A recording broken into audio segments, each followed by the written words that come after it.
আমি জানাবো আপনাকে আনসার কি।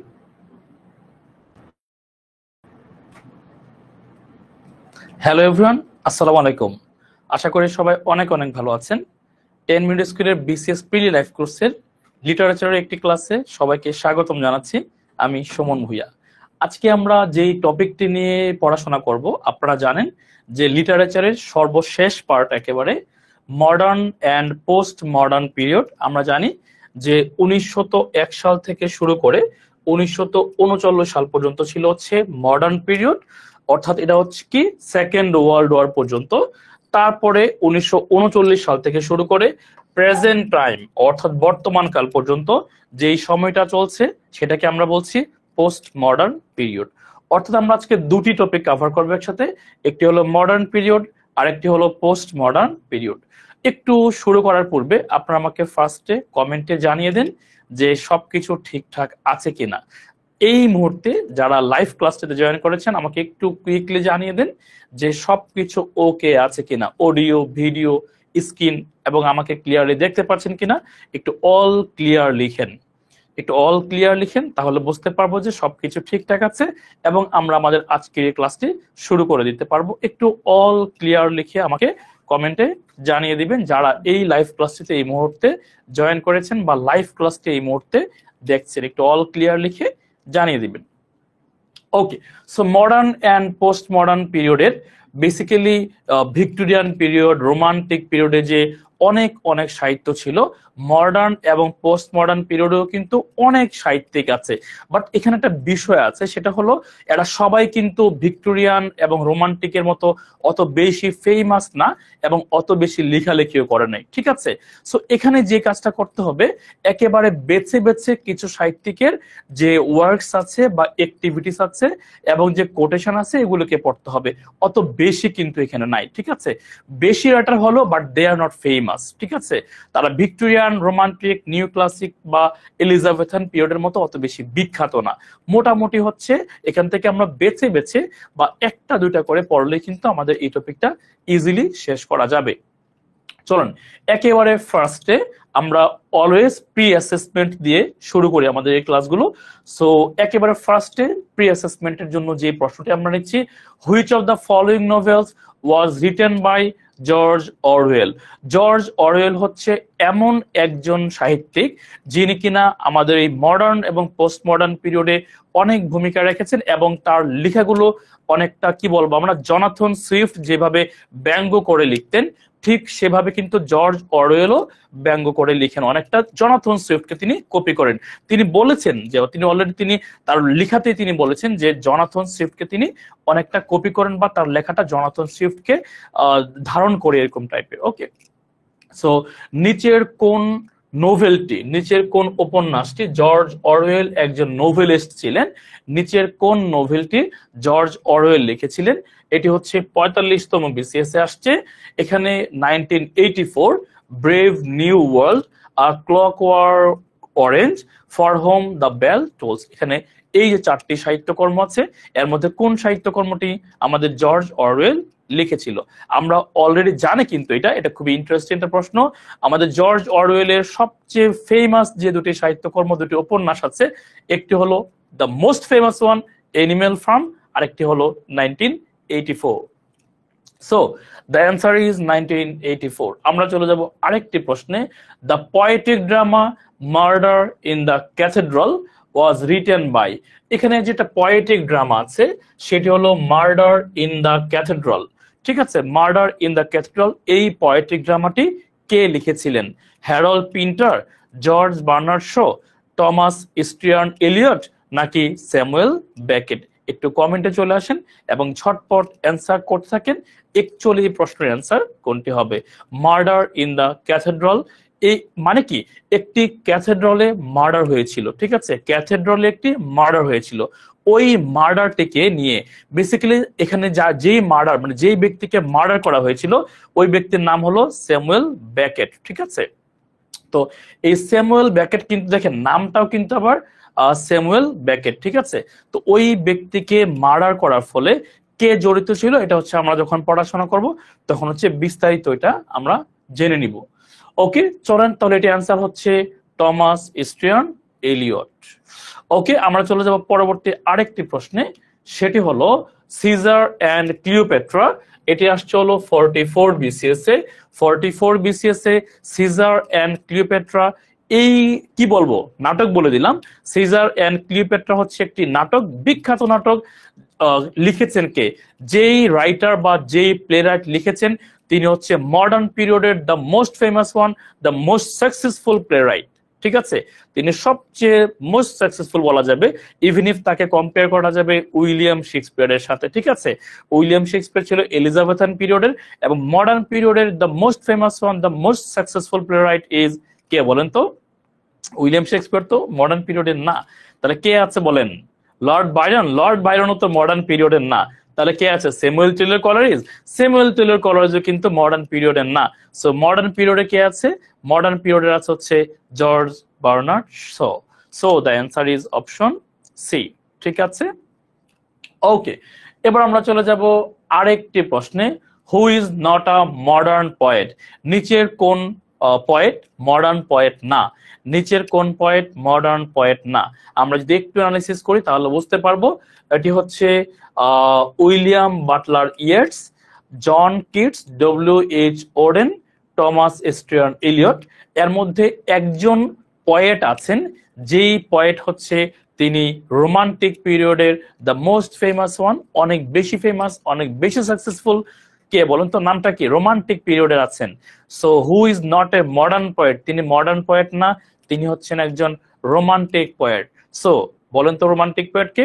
রোমান্টিক পয়েট হলো আমাদের বলতে পারেন স্যামুয়েল টেলর কলারিজ হতে পারে, পার্সি বিশি শেলি হতে পারে, এবং কে হতে পারে বলেন?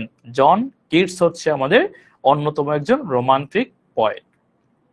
ওকে, সো আমরা এবার চলে যাব আরেকটি প্রশ্নে। প্রশ্নটি হলো a passage to India is written by. এটি আসছে হলো 42তম বিসিএস এ। এখানে প্যাসেজ মানে হলো ভ্রমণ। ঠিক আছে, কোথায় ভ্রমণটা ছিল? ভ্রমণটা ছিল হচ্ছে ইন্ডিয়ার চন্দ্রপুরে। ইন্ডিয়ার চন্দ্রপুরে একটা ভ্রমণ ছিল, ইন্ডিয়ার চন্দ্রপুরে ভ্রমণটা ছিল। তাহলে ইন্ডিয়ার চন্দ্রপুরে ভ্রমণ, আ প্যাসেজ টু ইন্ডিয়া, এটি কে লিখেছেন? Edward Morgan Forster, Neeraj Chandra Chowdhury, রুপিয়ার্ড Kipling, নাকি ওয়াল্ট হুইটম্যান? বলেন তো দেখি। ওয়াল্ট হুইটম্যানকে দেখলে আমার একটা বিষয় মনে হয়, সেটা হলো এই ওয়াল্ট হুইটম্যান কিন্তু আমেরিকার জাতীয় কবি। ঠিক আছে, আবারও বলছি, ওয়াল্ট হুইটম্যান কিন্তু আমেরিকার জাতীয় কবি। আমেরিকার জাতীয় কবি হচ্ছে তিনজন, রবার্ট ফ্রস্ট, এমিলি ডিকিনসন, এবং কি বলেন? Walt Whitman. আমি আবারও বলছি, Walt Whitman, Robert Frost, Emily Dickinson, এই তিনজন হচ্ছে আমেরিকার জাতীয় কবি। Walt Whitman, Emily Dickinson and Robert Frost. কোন রবার্ট ফ্রস্ট খেয়াল আছে আপনাদের? ওই যে বলেছিল দ্য মোস্ট ফেমাস কোটেশন, কোনটা বলেন? But I have promises two, কি কি খেয়াল আছে আপনাদের? বলেন তো লাইনটা দেখি, বলেন তো মোস্ট ফেমাস লাইনটা কি ছিল?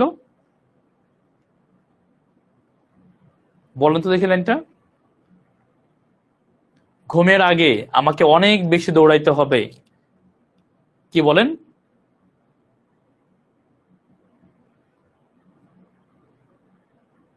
দেখি লিখেন লাইনটা। Okay, a passage to India is written by, কে লিখেছেন বলেন তো? লিখেছেন হচ্ছে এডওয়ার্ড মর্গান ফরস্টার। চলে যাব পরবর্তী আরেকটি প্রশ্নে। ও আর কোনো প্রশ্ন নাই? So famous writers in this period, এই পিরিয়ডের মধ্যে সবচেয়ে ফেমাস যে রাইটার গুলো আছে সেই রাইটার গুলো নিয়ে আমরা এখন আলোচনা করব। চলেন আমরা শুরু করি একেবারে ফার্স্টে। রাইট, ফারজানা লিখেছেন I have promises to keep before I have promises to keep before I, কি যেন লাইনটা ভুলে গেলাম।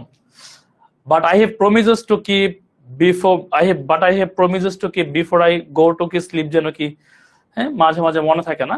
আচ্ছা সমস্যা নেই, এখানে স্লাইডের মধ্যে আছে এটা। David Herbert Richard Lawrence, David Herbert Richard Lawrence, অর্থাৎ আমরা এটাকে বলি ডি.এইচ. লরেন্স। ঠিক আছে, ডি.এইচ. লরেন্স। এই ডি.এইচ. লরেন্স বেসিক্যালি তার যে গুরুত্বপূর্ণ যে সাহিত্যকর্মগুলো আছে, আমরা সেই গুরুত্বপূর্ণ সাহিত্যকর্মগুলো নিয়ে আলোচনা করব।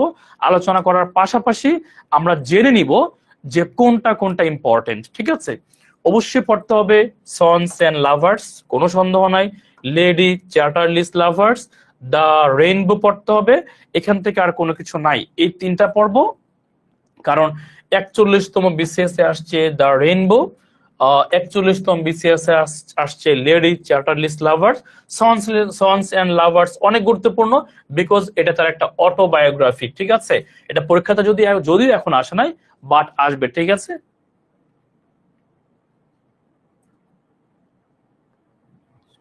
রাইট, মনে হয়েছে। But I have promises to go, but and miles to go before I sleep.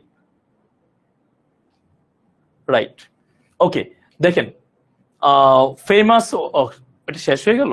ওকে, এই তিনটাই, হ্যাঁ। আচ্ছা, একটু প্রশ্ন করি আপনাদেরকে, আমি দেখি তো এই প্রশ্নটার উত্তর করতে পারেন কিনা। বলেন, রেইনবো কবিতাটি কে লিখেছেন?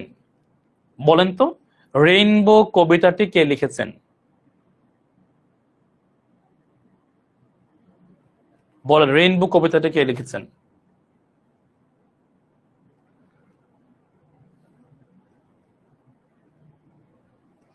বলেন বলেন, রেইনবো কবিতাটি কে লিখেছেন?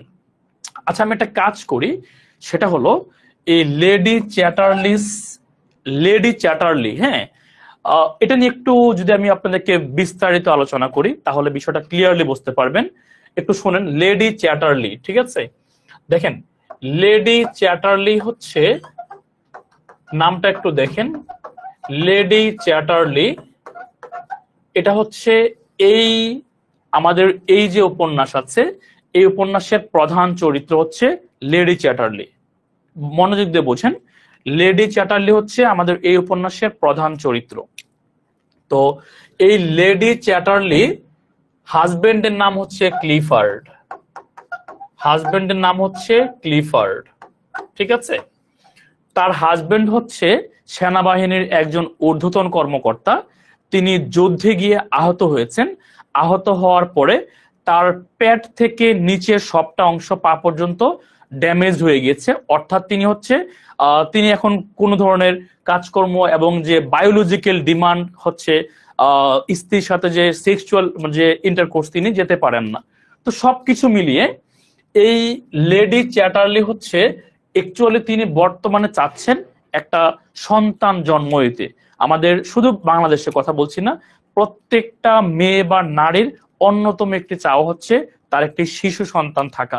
এই লেডি চ্যাটারলি হচ্ছে একবার ছোট একটি পাখির বাচ্চা দেখে তার খুবই আফসোস হয় যে এই যে পাখির বাচ্চাটি হচ্ছে একটা পাখি জন্ম দিয়েছে, আমি তো হচ্ছে বাচ্চা জন্ম দিতে পারছি না, বা আমার তো হচ্ছে মানে মা হওয়ার সে অধিকার নাই, বিকজ আমার হাজবেন্ড হচ্ছে ইম্পর্টেন্ট, বা সে হচ্ছে ডিসেবলড একটা পার্সন ইন কি বলবো বায়োলজিক্যাল দিক থেকে। তো এই যে ক্লিফার্ড আছে, সে কিন্তু এখন আর বাচ্চা জন্ম দিতে পারবে না। তো লেডি চ্যাটারলি হচ্ছে ধীরে ধীরে, এদের একটা চাকর আছে, চাকরের নাম হচ্ছে অলিভার, এদের একটা চাকর আছে, চাকরের নাম হচ্ছে অলিভার। এই লেডি চ্যাটারলি ধীরে ধীরে এই চাকরের সাথে হচ্ছে মানে এঙ্গেজড হয়ে যায়, অর্থাৎ এদের মধ্যে একটা রিলেশন তৈরি হয়। ওই রিলেশন থেকে কিন্তু এদের মধ্যে একটা ফিজিক্যাল রিলেশনও যায়, এবং কিন্তু আমাদের লেডি চ্যাটারলি কি হয়, প্রেগনেন্টও হয়, ঠিক আছে? তো সবকিছু মিলে এই ক্লিফার্ড কিন্তু চায় যে অলিভার এখানে তার জীবনে না থাকুক, ঠিক আছে? ক্লিফার্ডকে কিন্তু জানানো হয় না যে এই বাচ্চাটির বাবাকে। আমাদের এই উপন্যাসের শেষ দিকে লেডি চ্যাটারলি এবং হচ্ছে অলিভার তারা হচ্ছে এখান থেকে চলে যায়। হাউভার, এই লেডি চ্যাটারলির নামেই কিন্তু লেডি চ্যাটারলিস লাভার্স। লেডি চ্যাটারলিস এর লাভার্স মানে কি দুইজন লাভার্স, একজন হচ্ছে কে, একজন হচ্ছে ক্লিফার্ড আর একজন হচ্ছে অলিভার। তবে অলিভারের এখানে একটা বিষয় আছে, অলিভার চাকর এবং সে বাগান বাড়িতে কাজ করে, সে কাজ করতে করতে 12 বছর ধরে কাজ করে, ঠিক আছে? ওকে, লেডি চ্যাটারলি এর নাম ছিল কোনি, হ্যাঁ রাইট, ভালো কথা বলেছেন ফারজানা। লেডি চ্যাটারলি এর নাম হচ্ছে কোনি, CONNIE, লেডি চ্যাটারলি এর নাম হচ্ছে কোনি। তো এরা হচ্ছে কি যেন বলছিলাম, এই অলিভার হচ্ছে অসুস্থ হয়ে যায় এবং তার হচ্ছে যে ফুসফুসে তার হচ্ছে অনেক বেশি ক্ষতি হয়, কারণ তিনি 12 বছর এমন একটা জায়গাতে কাজ করতেন যেখানে কিনা ফুসফুসে ক্ষতি হওয়ার সম্ভাবনা থাকে এবং ফুসফুসে তিনি মারাত্মকভাবে মানে আক্রান্ত ছিলেন। হাউভার এখান থেকে আমি আপনাদেরকে এটা কেন পড়াচ্ছি শুনুন, এখান থেকে 41তম বিসিএস এ যেহেতু এই প্রশ্নটা আসছে যে লেডি চ্যাটার্লি লাভার্স এটি কে লিখেছেন, তাহলে পরের বিসিএস এ এটার প্রশ্নটা হবে কি জানেন, পরের বিসিএস এ প্রশ্নটা হবে লেডি চ্যাটার্লি লাভারের লেডি চরিত্র কোনটি, অথবা প্রধান চরিত্র কোনটি, বা চাকর ছিল কে, বা তার হাজবেন্ডের নাম কি ছিল, আমরা এই নামগুলো জেনে নিব। লেডি চ্যাটার্লি ছিল হচ্ছে কোনি, ক্লিফার্ড হচ্ছে তার হাজবেন্ডের নাম, আর অলিভার হচ্ছে ওই চাকরটার নাম। ওকে, এখান থেকে এই তিনটাই পড়বেন, 1 2 3, আর কোনো কিছু এখান থেকে পড়া দরকার নাই। এখানে এই লাইনটা একটু জানবেন, হ্যাঁ, his characters always portray himself, অর্থাৎ তিনি যেই ক্যারেক্টার গুলোকে লেখালেখি করেন, তিনি যে ক্যারেক্টার গুলোকে নিয়ে আলোচনা করেন, এই ক্যারেক্টার গুলো অনেকটা তার নিজের চরিত্র থেকে নেওয়া, মানে তিনি যা তাই লিখতেন। ধরেন আমি সুমন, আমি যে উপন্যাসটা লিখছি সেই উপন্যাসটা আমি আমার নিজেকেই দেখতে পাই উপন্যাসের মধ্যে। His characters always portray himself. Okay, চলেন তাহলে এবার চলে যাব আমরা E.M. Forster, Edward Morgan Forster. Edward মর্গান ফরস্টারের দ্য মোস্ট ফেমাস ওয়ান, তিনি একজন ইংলিশ অথর ছিলেন। তার সবচেয়ে ইম্পর্টেন্ট, খেয়াল করে দেখেন, a passage to India 36 BCS এ আসছে, 41তমতে আসছে, 42তম বিসিএস এ আসছে। আমি ফিল করি এবং আমি কনফিডেন্টলি মনে করি এই টপিক থেকে পরবর্তী প্রশ্নটা আসা মানে ক্যারেক্টার থেকে প্রশ্ন আসবে এখান থেকে, যে আ প্যাসেজ টু ইন্ডিয়ার কেন্দ্রীয় চরিত্র প্রটাগনিস্ট বা এই চরিত্রটি কোন উপন্যাসে, এটা আসার সম্ভাবনাই বেশি। আ প্যাসেজ টু ইন্ডিয়াতে আমরা যদি হচ্ছে ওটা আসছে, এটা কোশ্চেনটা আসছে যে অ্যাডেলা কুয়েস্টেড কোন উপন্যাসের চরিত্র, ঠিক আছে। সো আমরা যদি একটু বলি যে আ প্যাসেজ টু ইন্ডিয়া, এটা ইন্ডিয়ার চন্দ্রপুর, ভারতের চন্দ্রপুর নামে একটা এলাকার ঘটনা নিয়ে এই উপন্যাসটি রচিত। ওই চন্দ্রপুরের একজন ডাক্তার হচ্ছে ডক্টর আজিজ, ওই চন্দ্রপুরের একজন ডাক্তার হচ্ছে ডক্টর আজিজ, তারা ডক্টর আজিজ হচ্ছে চন্দ্রপুরের একজন ডাক্তার। এবার আরেকটা, তিনি হচ্ছেন ইন্ডিয়ান, পাশে লিখে দিচ্ছি আমি ইন্ডিয়ান, তিনি ভারতীয়। এবার হচ্ছে রনি, RONNY, রনি হচ্ছে একজন ম্যাজিস্ট্রেট এবং তিনি ব্রিটিশ। এটা কোন সময়কার ঘটনা, এটা ওই সময়কার ঘটনা যে সময় আমাদের ভারত ব্রিটিশদের অধীনে ছিল, এটা কিন্তু সেই সময়কার ঘটনা। তাহলে রনি হচ্ছে একজন ম্যাজিস্ট্রেট, তাকে ব্রিটিশ থেকে ইন্ডিয়াতে পাঠানো হয়েছে কালেক্টর হিসেবে, ম্যাজিস্ট্রেট হিসেবে, একজন প্রশাসক হিসেবে। রনির মা হচ্ছে মিসেস মোর, তার মানে তিনিও একজন ব্রিটিশ। রনির হবু বউ হচ্ছে অ্যাডেলা কুইস্টেড,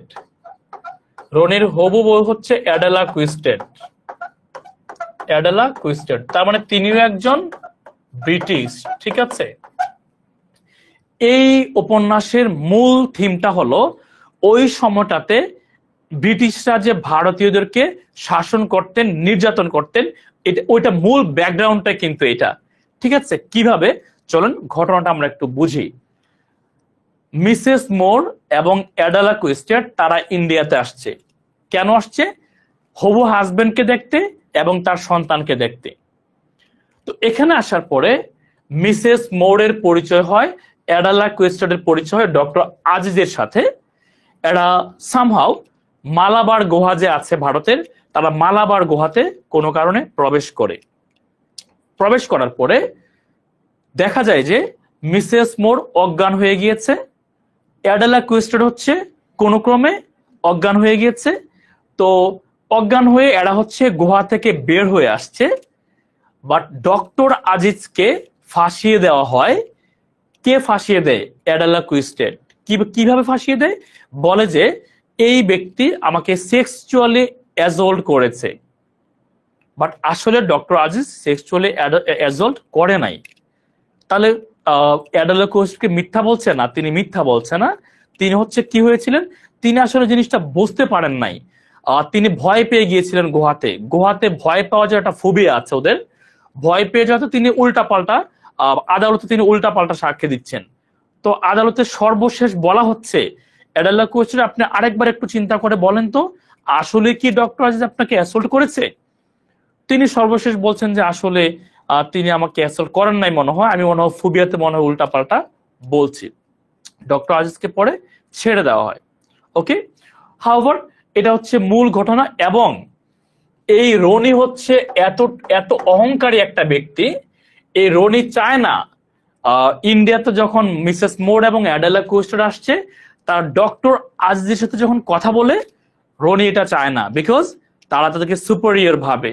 ওরা ভারতীয়দের সাথে কি কথা, ভারতীয়দের সাথে কোনো কথা বলা যাবে না, ওরা তো হচ্ছে মানে একটু টাইপের পার্সন, নিচু জাত, এদের সাথে কথা বলা যাবে না। তখন অ্যাডেলা কোয়েস্টার সিদ্ধান্ত নিয়েছিল যে না, এরকম অহংকারী পার্সনকে বিয়ে করা যাবে না, ঠিক আছে। হাউভার এই মূল ঘটনাটা হলো ভারতীয় পার্সনরা হচ্ছে নিচু জাতের, এদের সাথে ইন্ডিয়া ব্রিটিশরা মিশবে না, এটাই হচ্ছে মূল থিম। এরা নির্যাতন করবে, মানে ভারতীয়দেরকে সাথে আমাদের হচ্ছে যায় না, এটা হচ্ছে মূল থিম। ওকে, আর কোনো কিছু নাই এখান থেকে। অবশ্যই মাই ওরটা পড়ে নিবেন যেহেতু এটা হচ্ছে এসে, আর এখান থেকে কোনো কিছু পড়ার একেবারেই নাই। এবার চলে আসেন আর্নেস্ট হেমিংওয়ে। আর্নেস্ট হেমিংওয়ে থেকে একটা কোশ্চেন অলওয়েজ আসে, সেটা হলো তিনি কোন দেশের। আর্নেস্ট হেমিংওয়ে তিনি কোন দেশের, এটা অলওয়েজ আসে, এবং দ্য মোস্ট ইম্পর্টেন্ট ওয়ান কার জন্য? আর্নেস্ট হেমিংওয়ের জন্য। আর্নেস্ট হেমিংওয়ে থেকে আমরা কোনটা পড়বো? আর্নেস্ট হেমিংওয়ে এত ফেমাস একটা রাইটার, বাদ দিবেন, বাদ দেওয়ার কোনো সুযোগই নাই। A farewell to arms, the old man and the sea, কত ইম্পর্টেন্ট, বাদ দেওয়ার কোনো সুযোগ নাই। For whom the bell tolls, এই for whom the bell tolls কিন্তু এটা জন ডানের কিন্তু একটা পয়েম, তাই না? আচ্ছা, তিনি ছিলেন একজন নোভেলিস্ট, তার একটু খেয়াল করতে হবে। For whom the bell tolls, আমি আপনাদেরকে সবসময় এটা বলি, যদি কোনো দুইটা আপনারা একত্রে পান, যে দুইটা একই রকম মনে হচ্ছে আপনার কাছে, তার মানে বুঝতে পারবেন একটা পয়েম, একটা হচ্ছে নোভেল। সো এটাই কিন্তু পরীক্ষাতে আসবে। কিভাবে আসবে? For whom the bell tolls, এই নোভেলটি কে লিখেছেন? অপশন এ থাকবে জন ডান, কারণ জন ডান কি লিখেছিল? পয়েমটা লিখেছিল। দ্য সান অলসো রাইজেস, এটা আসছে 37 BCS A. The sun also rises, এটা আসছে 37 BCS এ। এবার জন ডানের সাথে আমাদের আর্নেস্ট হেমিংওয়ের একটা মিল আছে, তো আমরা লিখে রাখতে পারি জন ডান। ওকে, কারণ জন ডানের সাথে আমাদের আর্নেস্ট হেমিংওয়ের একটা মিল আছে কাছাকাছি। কারণ 3 নঙে দেখেন, for whom the bell tolls এটা হচ্ছে নোভেল, আর জন ডান লিখেছে এটাকে পয়েম আকারে। Are the sun also rises এটা হচ্ছে কি? আমাদের নোভেলিস্ট আর্নেস্ট হেমিংওয়ে লিখেছে, আর কাছাকাছি একটা দ্য সান রাইজিং, এটা হচ্ছে একটা পয়েম। কার পয়েম বলেন তো? জন ডান। আপনারা কি বলতে পারবেন দ্য সান অলসো রাইজেস এটা মূলত কিসের থিম? থিমটা কি বলেন তো? দ্য সান অলসো রাইজেস এর থিমটা বলতে পারবেন? বলেন তো থিমটা, দ্য সান অলসো রাইজেস এর থিমটা বলেন তো, বলেন দেখি। দ্য সান অলসো রাইজেস এর থিমটা বলতে পারবেন? বলেন তো।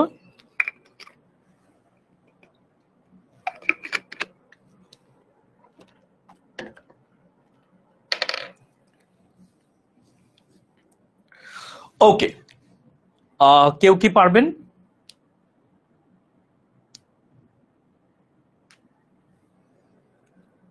কারো আইডিয়া আছে? আচ্ছা, আমি একটু বলি তাহলে।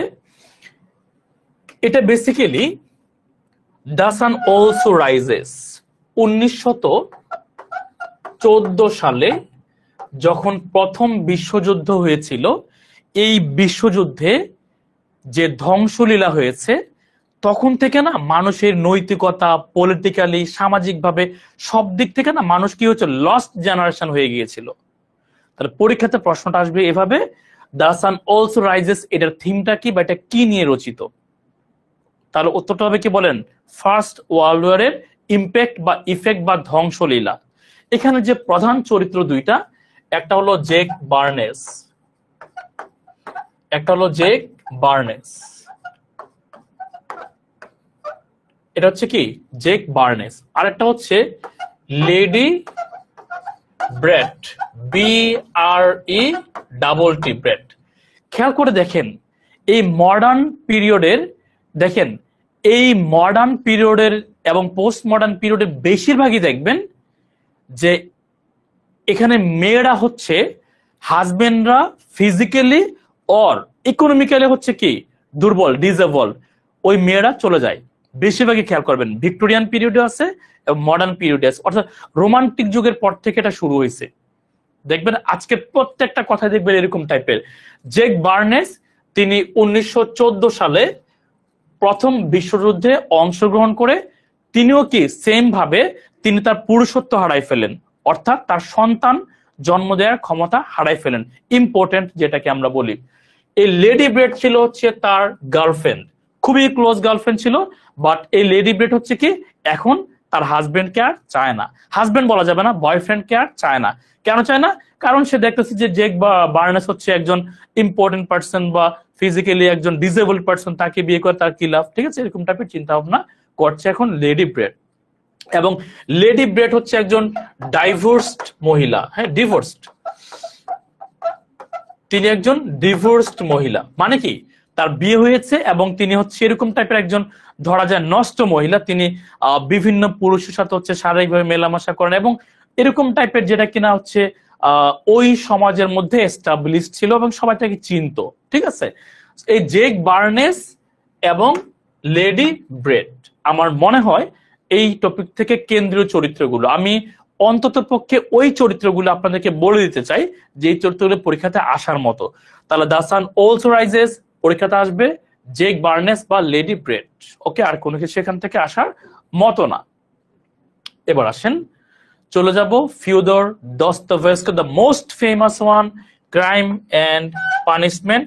আর কোনো কিছু এখান থেকে পড়া দরকার নাই, তবে এটা পড়তে হবে তিনি একজন রাশিয়ান রাইটার।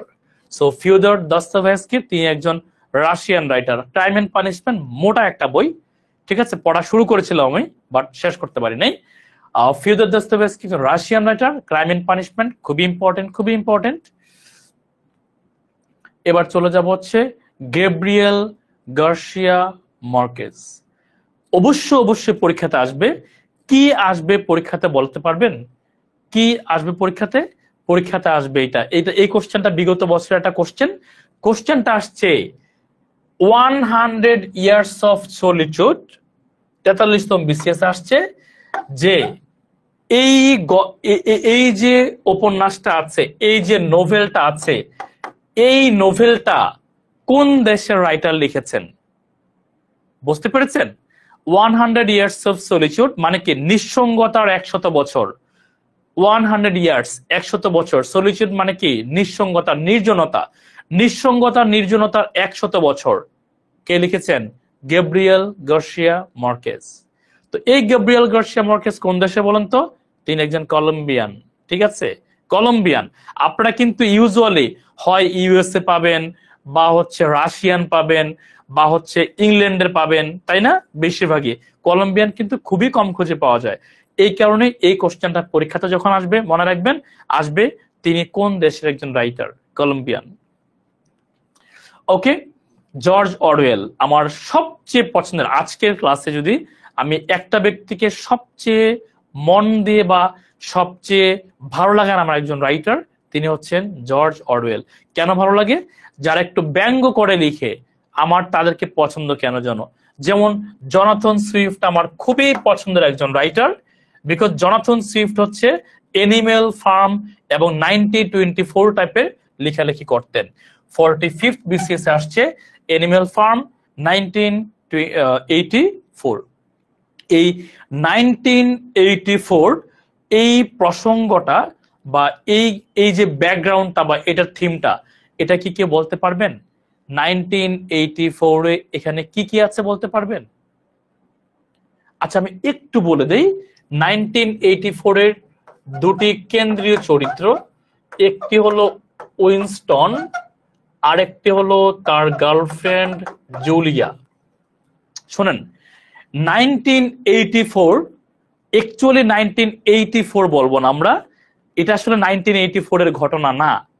এই ঘটনাটা হলো ঠিক দ্বিতীয় বিশ্বযুদ্ধের কিছুদিনের পরের ঘটনা, অর্থাৎ এই গল্পটা হচ্ছে 1948 এর ঘটনা। ঠিক আছে, প্রকাশক যখন এটা প্রকাশ করতে যায় তখন তাকে বলা হয় যে আমরা তো সব সময় যা আছে তাই প্রকাশ করি, একটু কাজ করেন, একটু ভিন্নতা নিয়ে আসেন, এটাকে একটু উল্টাই দেন, এটাকে একটু উল্টাই দেন। ঠিক আছে, তো উল্টা দিলে কি হবে, 1948টা হবে কি বলেন 1984। এই যে 1984 যখন আমি পড়ি, আমার কাছে অ্যাকচুয়ালি মনে হয় সারাটা পৃথিবী এখন এইভাবে চলছে। উত্তর কোরিয়ার দিকে তাকান, জাস্ট উত্তর কোরিয়া ভাবেন, আপনার পড়া শেষ।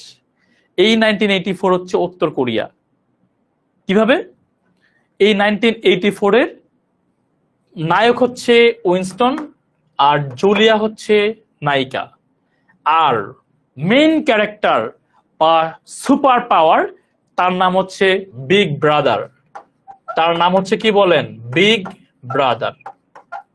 আচ্ছা, হু ইজ বিগ ব্রাদার? এই বিগ ব্রাদার হচ্ছে সরকার পরিচালনাকারী একজন কর্তৃপক্ষ। এই বিগ ব্রাদারের কাজ কি? এই বিগ ব্রাদার দেখেন ওই দেশটাকে, কোন দেশটাকে বলুন তো, লন্ডনকে বা ইংল্যান্ডকে এমন ভাবে পরিচালনা করছেন, প্রতিটা ঘরে ঘরে টেলিভিশন মাস্ট, প্রতিটা ঘরে ঘরে টেলিভিশন মাস্ট থাকতে হবে। টেলিভিশন মাস্ট থাকার কারণটা কি? কারণ, এবং টেলিভিশন থাকাটা ইম্পর্টেন্ট না, টেলিভিশন 24 ঘন্টা ওপেন থাকতে হবে। কেন জানেন? ওই টেলিভিশন হচ্ছে সিসি ক্যামেরা, যে সিসি ক্যামেরা দিয়ে আপনার চলাফেরাকে নিয়ন্ত্রণ করা হবে। আপনি কি করেন না করেন প্রত্যেকটা বিষয় হচ্ছে এই বিগ ব্রাদার কি করছে, দেখছে। আপনার চলাফেরা, আপনার সবকিছুকে নিয়ন্ত্রণ করছে। আপনি একটা মানুষকে ভালোবাসেন না, ভালোবাসতে পারবেন না। আপনি ভালোবেসে বিয়ে করবেন না, আপনি ভালোবেসে বিয়ে করতে পারবেন না, অধিকার দেওয়া হয় না আপনাকে। প্রতিটা বিষয় মানে একেবারে উত্তর কোরিয়া, ধরেন কাইন্ড অফ উত্তর কোরিয়া। এখানে কিছু লাইন আছে, আমি একটু বলে দিই আপনাদেরকে।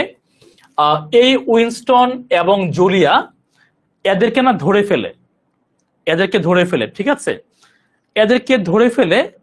তো ধরে ফেলার পরে এই উইনস্টনকে এবং জুলিয়াকে এতটা অত্যাচার করা হয়, কাইন্ড অফ মানে জাস্ট মারা যাওয়ার বাকি ছিল এরকম টাইপের। লাস্টের দিকে এখানে কিছু ইম্পর্টেন্ট বিষয় মানে বোঝানো হয়েছে, সেটা হলো সরকার আপনাকে এমন ভাবে অবশ করে ফেলেছে, সরকার আপনাকে এমন ভাবে নিয়ন্ত্রিত করেছে, আপনি কোনো কথা বলতে পারবেন না। যেমন তাকে শেখানো হয়েছে 2+2 = 5 বলো, সে বলেছে ইয়েস। এটাই তো, 2+2 তো 4 না, ভুল, 2+2 তো 5। ঠিকই তো আছে, আপনার 5 বলছেন না, হ্যাঁ 5। 2+2 5, ঠিক আছে। তারপর শেখানো হয়েছে কি জানেন? তারপর শেখানো হয়েছে ওয়ার ইজ পিস। তারপর শেখানো হয়েছে ওয়ার ইজ পিস। মানে কি, ওই দেশে তো সারাদিন কি ওয়ার লেগেই থাকে, মেরে ফেলতেছে মানুষ, দিন দুপুরে মানুষ মেরে ফেলতেছে সরকারের বিরোধিতা করার ফলে। ওয়ার ইজ পিস, ওয়ার লেগে থাকবে, এটাই পিস, এটাই পিস। তারপরে বলা হয়েছে কি জানেন? Freedom is slavery, freedom is slavery. তাকে শেখানো হয়েছে ফ্রিডম ইজ স্লেভারি। বুঝতে পেরেছেন কি শেখানো হয়েছে? স্বাধীনতা মানেই দাসত্ব, যুদ্ধ মানেই শান্তি, স্বাধীনতা মানেই দাসত্ব। তাকে এটা শেখানো হয়েছে। আপনারা কি বুঝতে পারতেছেন যে কিভাবে মানুষের এই চিন্তা চেতনাকে কন্ট্রোল করছে? কে কন্ট্রোল করছে? Big brother. Okay, just think about উত্তর কোরিয়া, নর্থ কোরিয়া, আর কোনো কিছুই চিন্তা করা দরকার নাই। আমি জানি আপনারা অন্য কিছু চিন্তা করতে পারেন, হোয়াট এভার, জাস্ট আপনারা হচ্ছে নর্থ কোরিয়াকে চিন্তা করেন। ওকে, তো 1984 ডান। এনিম্যাল ফার্ম নিয়ে আপনাদেরকে গত ক্লাসে আমি হচ্ছে বলেছিলাম, এনিম্যাল ফার্মটা বেসিক্যালি, এনিম্যাল ফার্মটা হচ্ছে কি, আসলে আমাদের এই জগৎটাকে বোঝানো হয়েছে একটা এনিম্যাল ফার্ম হিসেবে। যে আমরা এনিমেল ফার্মের মধ্যে বসবাস করছি, আসলে প্রত্যেকটা এনিমেল, ঠিক আছে, শাসন করতে চায়, একে অপরকে শাসন করতে চায়। এই শাসনটাকে নিয়ে আপনারা একটা কাজ করবেন, এগুলো তো আসলে মানে একটা ধরতে গেলে কিন্তু অনেক টাইম চলে যায়। আমি আপনাদেরকে বলি যে এগুলো পড়বেন, মজা পাবেন, ঠিক আছে। আমি এগুলো পড়ি সারাদিন, আমার কাছে, আমি অ্যাকচুয়ালি ক্লাস ছাড়াও আমার কাছে ভালো লাগে, আমি ইউটিউবে এগুলো নিয়ে পড়ে থাকি প্রচুর, মানে আমার কাছে স্টাডি করতে ইচ্ছা হয়। এনিম্যাল ফার্মটা আপনাদের পড়া উচিত, অন্তত পক্ষে এনিম্যাল ফার্মটা, এই দুটা পড়া উচিত। এই দুটো আমার রেকমেন্ডেশন থাকলো আপনাদের, এই দুটো আপনার হচ্ছে ভালো মতো একটু। এনিম্যাল ফার্মটা বইটা পড়ে ফেলেন না, ছোট বই তো, 70-80 পেজের একটা বই, এটা, এই বইটা পড়ে ফেলেন। এনিম্যাল ফার্ম বইটা খুবই ছোট একটা বই, 70-80 পেজের একটা ছোট বই হবে, এই বইটা পড়ে ফেলেন, ঠিক আছে। এই বইটা পড়ে ফেললে কিন্তু হয়।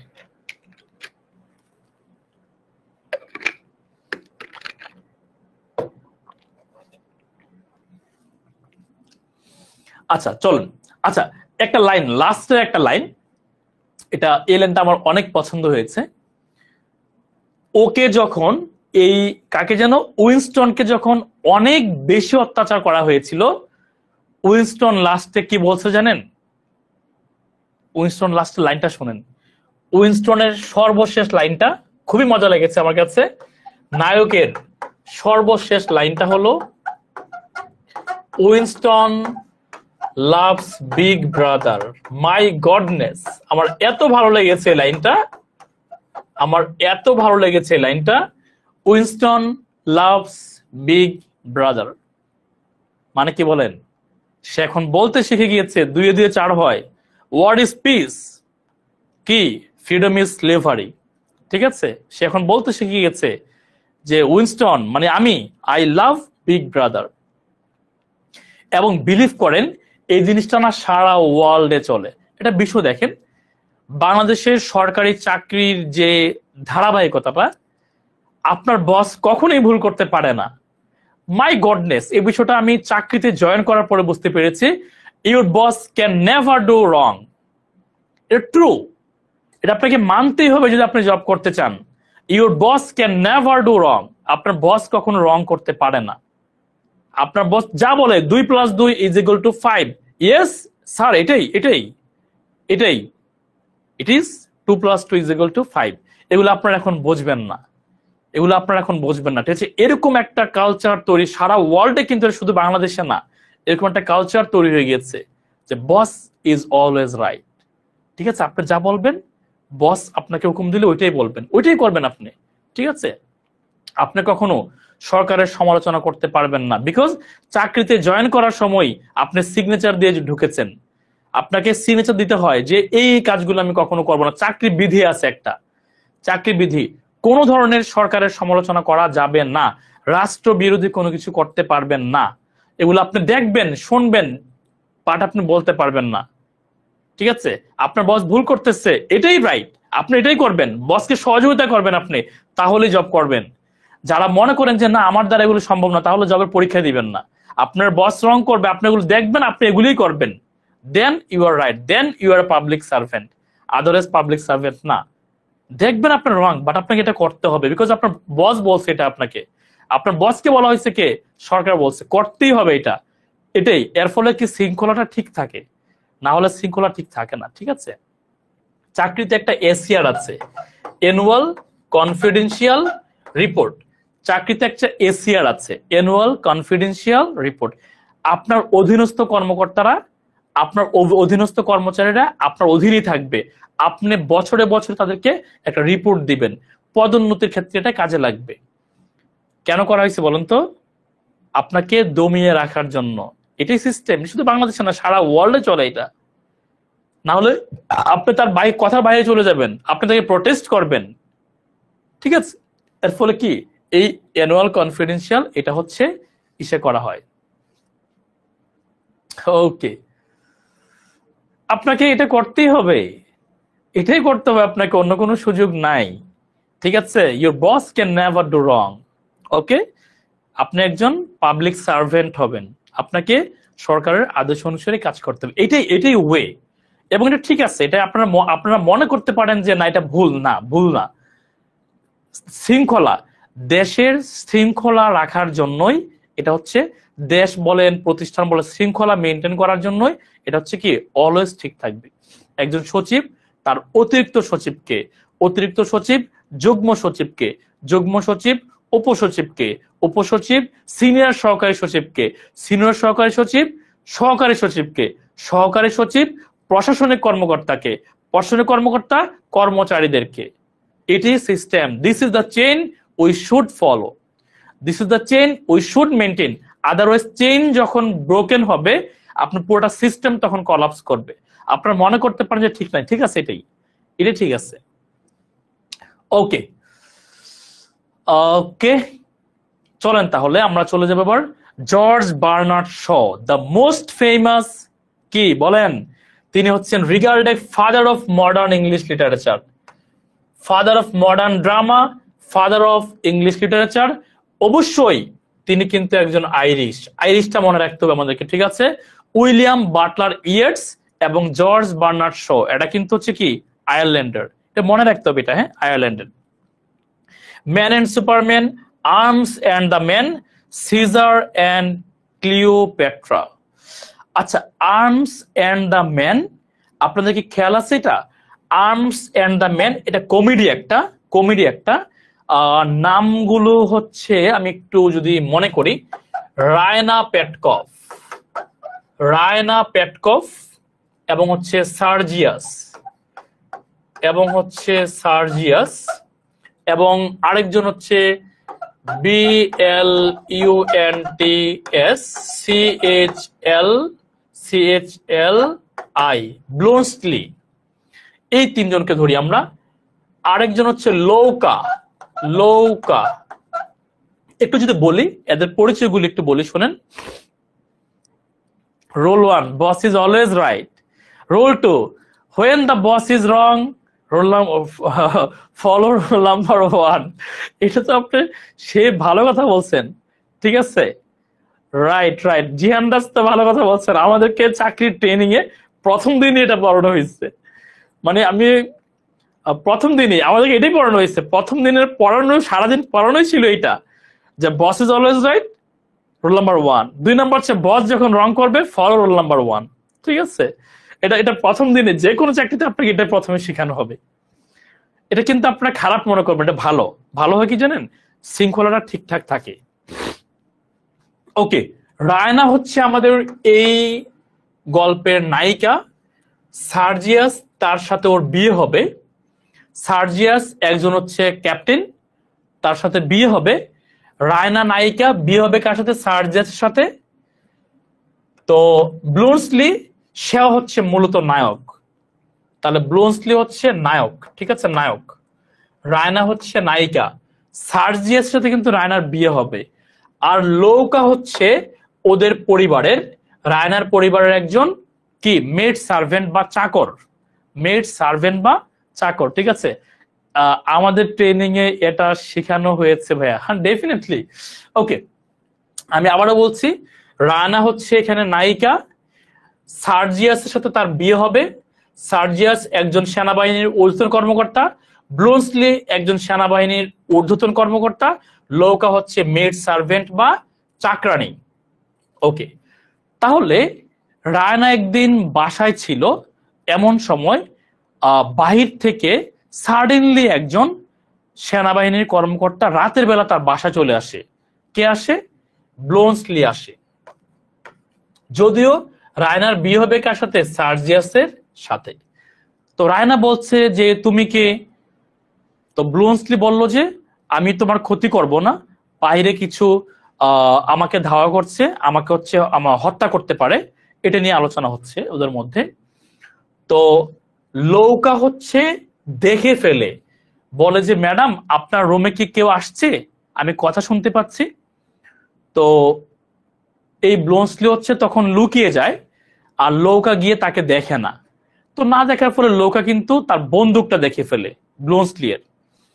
তো এই রায়নার কেন যেন ব্লোনসলিকে ভালো লাগে, মনে হয়েছে সে একজন ভদ্র ফ্যামিলির ছেলে এবং ভালো। এই সার্জিয়াস যখন যুদ্ধ থেকে ফিরে আসে, এই সার্জিয়াসের তখন হচ্ছে আবার এই চাকরানী নৌকার সাথে বা চাকর নৌকার সাথে কি এদের সম্পর্ক হয়ে যায়। তো রায়না মনে মনে কিন্তু সার্জিয়াসকে চাইতো না, ঠিক আছে? তো যেহেতু চাইতো না, রায়না কিন্তু এখন একটা এক্সকিউজ দিতে পারবে যে তোমার তো নৌকার সাথে চক্কর চলছে, তাহলে তুমি নৌকার সাথে চলে যাও। তো নৌকার সাথে চলে যায় কে? সার্জিয়াস। আর এদিকে ব্লোনস্কি চলে যায় কার সাথে? রায়নার সাথে। এরভাবে হচ্ছে কি আমাদের এই নাটকটা পরিসমাপ্তি ঘটে। পরীক্ষাতে অবশ্যই আসবে যে রায়না পেটকভ কোন নাটকের চরিত্র, ঠিক আছে? তাহলে অ্যান্সার কি দিব আমরা? Arms and the man. Caesar and Cleopatra, Antony and Cleopatra. আমাদের উইলিয়াম শেক্সপিয়ার পড়ার সময় আমরা যখন অ্যান্টনি এন্ড ক্লিওপেট্রা পড়েছিলাম, সেই অ্যান্টনি এন্ড ক্লিওপেট্রার যে ঘটনা, সিজার এন্ড ক্লিওপেট্রার ঘটনা সেম। ধারণা করা হয় যে George Bernard Shaw Antony and ক্লিওপেট্রাকে কপি করে সিজার এন্ড ক্লিওপেট্রা লিখেছিলেন। You never can tell, you never can tell. কেউ কিছু বলতে পারে না। ইউ নেভার ক্যান টেল, কেউ কিছু বলতে পারে না। ইউ নেভার ক্যান টেল, কেউ কিছু বলতে পারে না। ইউ নেভার ক্যান টেল, কেউ কিছু বলতে পারে না। আপনারা কি বলতে পারবেন? কেউ কিছু বলতে পারে না, এই সাহিত্যকর্মটি কে লিখেছে বলেন তো? এটাকে বঙ্গানুবাদ করেছে। ইউ নেভার ক্যান টেল এটাকে বঙ্গানুবাদ করেছে, এটা বাংলা লিখেছে, এটাকে ফলো করেছে। বলতে পারবেন কেউ কিছু বলতে পারে এটাকে কে ফলো করেছে বলেন তো দেখি? বলেন দেখি এটাকে কে ফলো করেছে, বলতে পারবেন? বলেন দেখি এটাকে কে ফলো করেছে, বলেন এটাকে কে ফলো করেছে?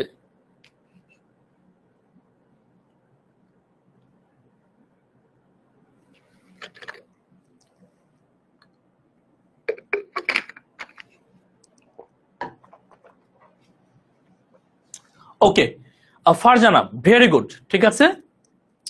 ওকে স্যার, আপনিও লাভস বিগ ব্রাদার শিখে গেছেন। শিখতে হবে, কিছু করার নাই এই জগতে। I love big brother. However you never can tell, কেউ কিছু বলতে পারে না। মুখরা রমণী বশীকরণ। রূপার কৌটা সিলভার বক্স কে লিখেছেন? মনির চৌধুরী। আচ্ছা, এখান থেকে আমরা আরেকটা পড়ি চলেন, সেটা হচ্ছে ক্যান্ডিডা। ক্যান্ডিডার চরিত্রগুলো একটু আমি বলি শোনান আগে। ক্যান্ডিডা হচ্ছে প্রধান চরিত্র, নায়িকা। ক্যান্ডিডা প্রধান চরিত্র, নায়িকা, ঠিক আছে। তারপর হচ্ছে মডেল, মডেল হচ্ছে তার হাজবেন্ড। ইউজিন, ইউজিন হচ্ছে ক্যান্ডিডার বয়ফ্রেন্ড। তারপরে ইউজিনের পরে আমরা যাব হলো প্রোজি, PROJI, প্রোজি। একটা এক এক করে বলি আমি। এই মডেল হচ্ছে চার্চের প্রধান, চার্চের প্রধান। এই মডেল চার্চের প্রধান, একজন ভালো মানুষ, ধার্মিক টাইপের মানুষ ধরেন। মডেলের একজন অধস্তন কর্মকর্তা বা চাকরিজীবী হলো প্রোজি। আর ক্যান্ডিডা হচ্ছে মডেলের ওয়াইফ। এই ক্যান্ডিডার আবার চক্কর চলছে কার সাথে বলেন? ইউজিনের সাথে। ওকে, তাহলে আমাকে বলেন, আবারও বলছি, ক্যান্ডিডা চক্কর চলছে ইউজিনের সাথে। ক্যান্ডিডার হাজবেন্ড হলো মডেল। এই মডেলের হচ্ছে আন্ডারে কাজ করে কে? প্রোজি। প্রোজি একজন মেয়ে, প্রোজি একজন মেয়ে। তো ক্যান্ডিডা কোনো এক জায়গাতে বেড়াতে গিয়েছে। বেড়াতে যাওয়ার ফলে এই মডেল বা হাজবেন্ডের মানে কথা ছিল তাকে ট্রেন স্টেশন থেকে নিয়ে আসা, বাট নিয়ে আসতে তিনি ভুলে গিয়েছেন। ইউজিন তাকে নিয়ে আসছেন, নিয়ে একেবারে বাসায় চলে আসছে। তো মডেল যখন দেখেছে যে এই ছেলে ইউজিন, কে তুমি, তখন ক্যান্ডিডা বলে দিয়েছে যে সে আমার বয়ফ্রেন্ড। তা বলে না যে সে আমার পরিচিত বা এরকম টাইপের। তো মডেল এখন খেপে গিয়েছে যে ইউজিন, এই ছেলে কে, যুবক একটা ছেলে চলে আসছে বাসার মধ্যে। হাওয়ার অনেক তর্কাতর্কি ঘটনার পরে এই ইউজিন বুঝতে পেরেছে যে এই মডেলকে ঘায়েল করতে হবে, এই মডেলকে ঘায়েল করতে হবে। কিভাবে ঘায়েল করব? ইউজিন বলে দিয়েছে যে মডেল, তোমার তো প্রোজির সাথে চক্কর আছে, তোমার তো এই প্রোজির সাথে কি এক্সট্রা ম্যারিটাল অ্যাফেয়ার আছে, তাই আমি কেনেডাকে নিয়ে চলে যাব এখান থেকে। তো ইউজিন হচ্ছে কেনেডাকে নিয়ে চলে যাবে। এরকম সময় মডেল হচ্ছে ডাক দিয়ে বলে যে একটু সিদ্ধান্ত নাও, চিন্তা করে দেখো, তুমি কিন্তু আর আসতে পারবা না, তুমি এইদার ইউজিনের সাথে একবার চলে যাবে অথবা সারা জীবন আমার সাথে থাকবা। সর্বোপরি এই নাটকের লাস্টের দিকে যেটা ঘটে সেটা হলো ক্যান্ডিডা ইউজিনের সাথে যায় না, তার হাজবেন্ড মডেলের সাথে কি থেকে যায়। হাউভার আমাদের এই টপিকটা শেষ হয়ে গেল। এবার আমরা যাব হচ্ছে Herbert George Wells, H.G. Wells, the time machine. এই দ্য টাইম মেশিনের ঘটনাটি হলো মূলত তার গার্লফ্রেন্ড মারা গিয়েছে। তো তিনি গার্লফ্রেন্ড মারা যাওয়ার যে ব্যাপারটা তিনি ধরেন এরকম আর কি বিষয়টা, তার গার্লফ্রেন্ড মারা গিয়েছে 2010 সালে। তিনি এমন একটা মেশিন আবিষ্কার করতে চান যেই মেশিন দিয়ে তিনি 2010 সালের পূর্বে যেতে পারবেন। মানে বুঝতেছেন বিষয়টা?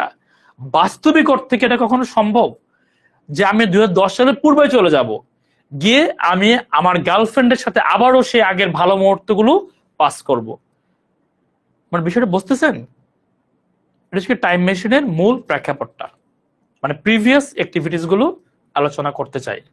The time machine. Okay, Harold Pinter.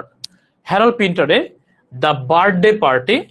তবে মনে রাখতে হবে দ্য ককটেল পার্টি হচ্ছে আমাদের টমাস স্টার্নস এলিয়ট।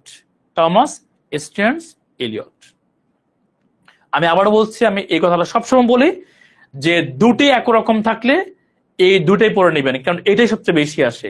তাই বার্থডে পার্টি হ্যারল্ড পিন্টার, তিনি কিন্তু নোবেল প্রাইজ পাইছিল, হ্যাঁ। আর টি.এস. এলিয়ট লিখেছে দ্য ককটেল পার্টি।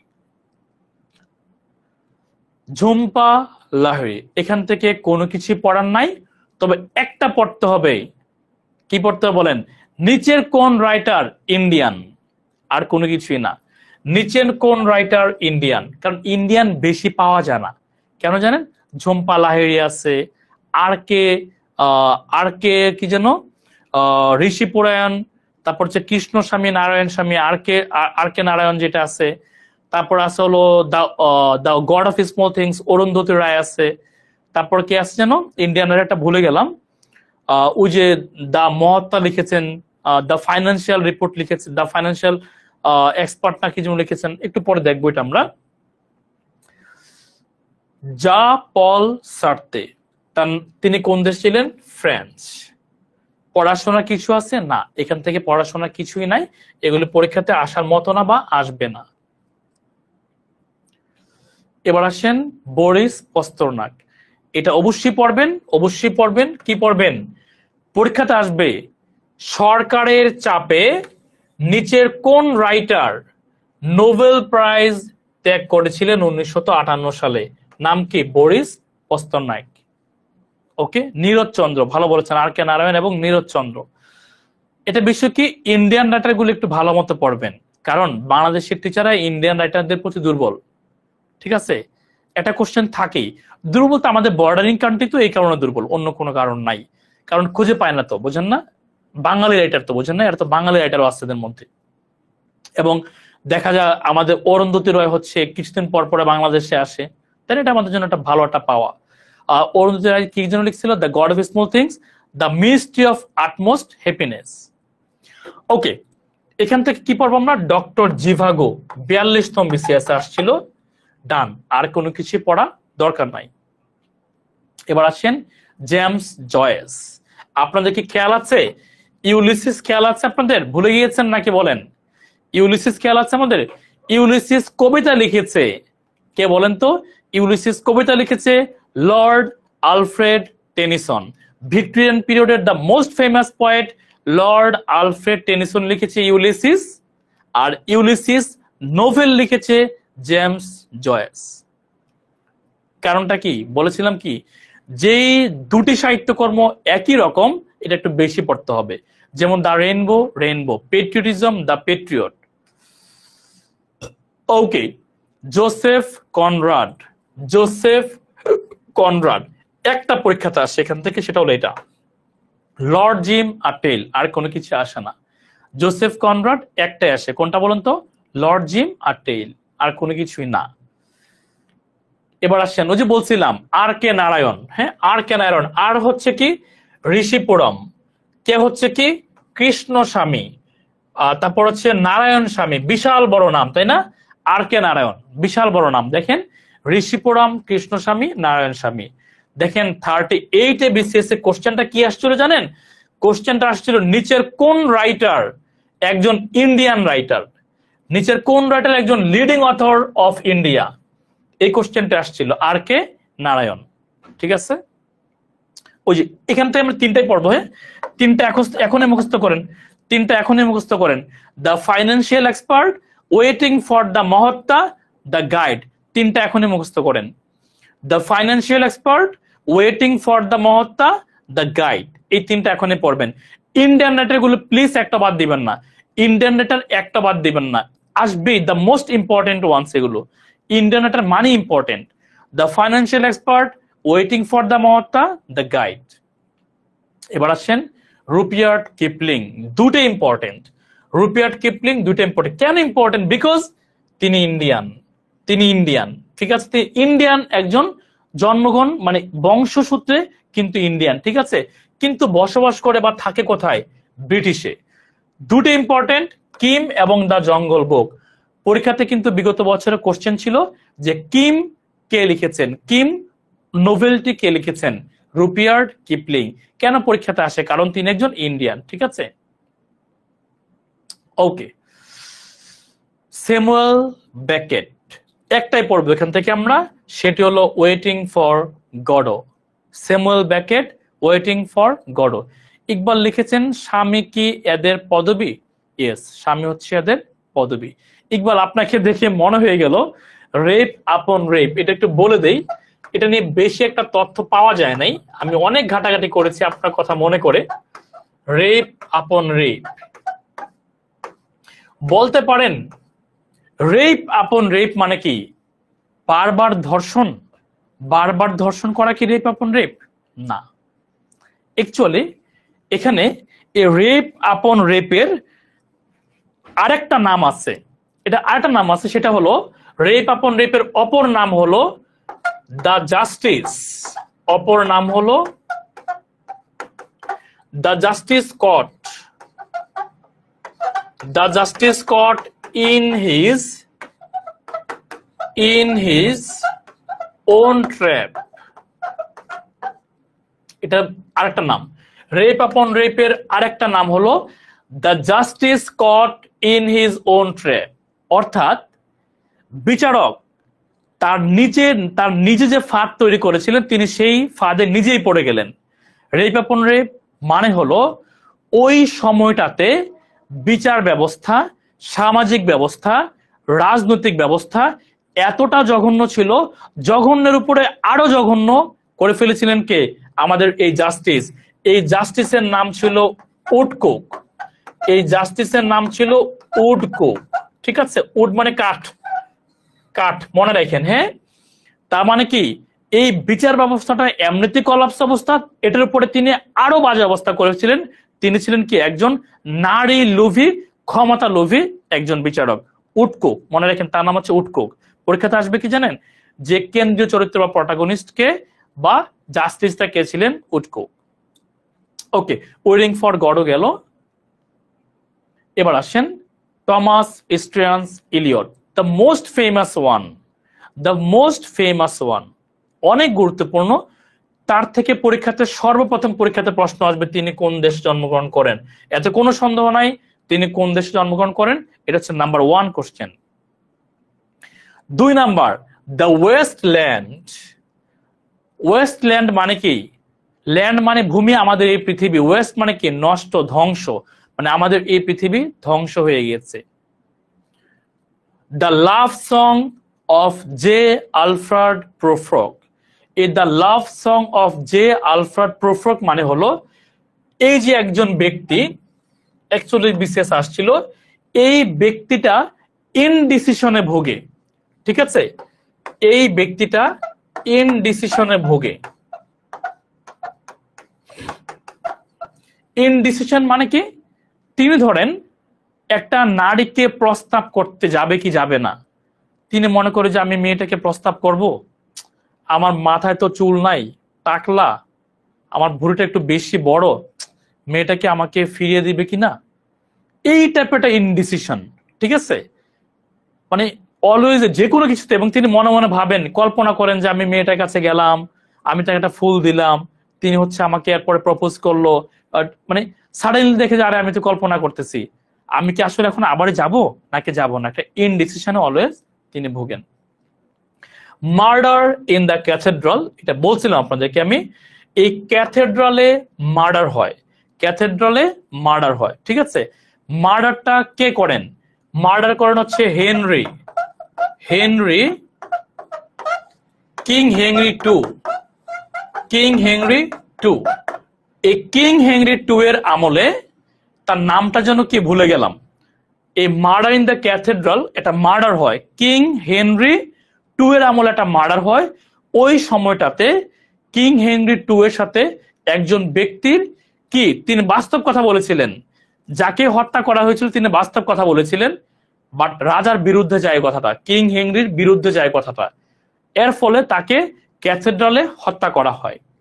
ওই হত্যাটাকে নিয়ে হচ্ছে মার্ডার ইন দ্য ক্যাথেড্রাল এই সাহিত্যকর্মটি লেখা হয়। ককটেল পার্টি পড়বেন, জিরন শান পড়বেন, অ্যাশ ওয়েডনেসডে পড়বেন, এখান থেকে একটাও বাদ দেওয়া যাবে না।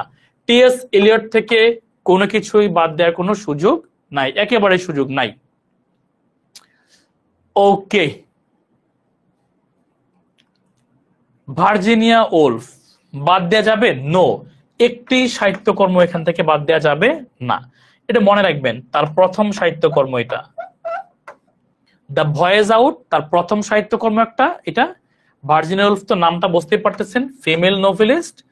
আর রোম অফ ওয়ান্স ওন, নিজের একটা রোম। দ্য ভয়েস আউট প্রথম সাহিত্যকর্ম এটা তার। টু দ্য লাইট হাউস, তিনটাই পড়তে হবে, আমি আরেকবার রিভাইজ করতেছি।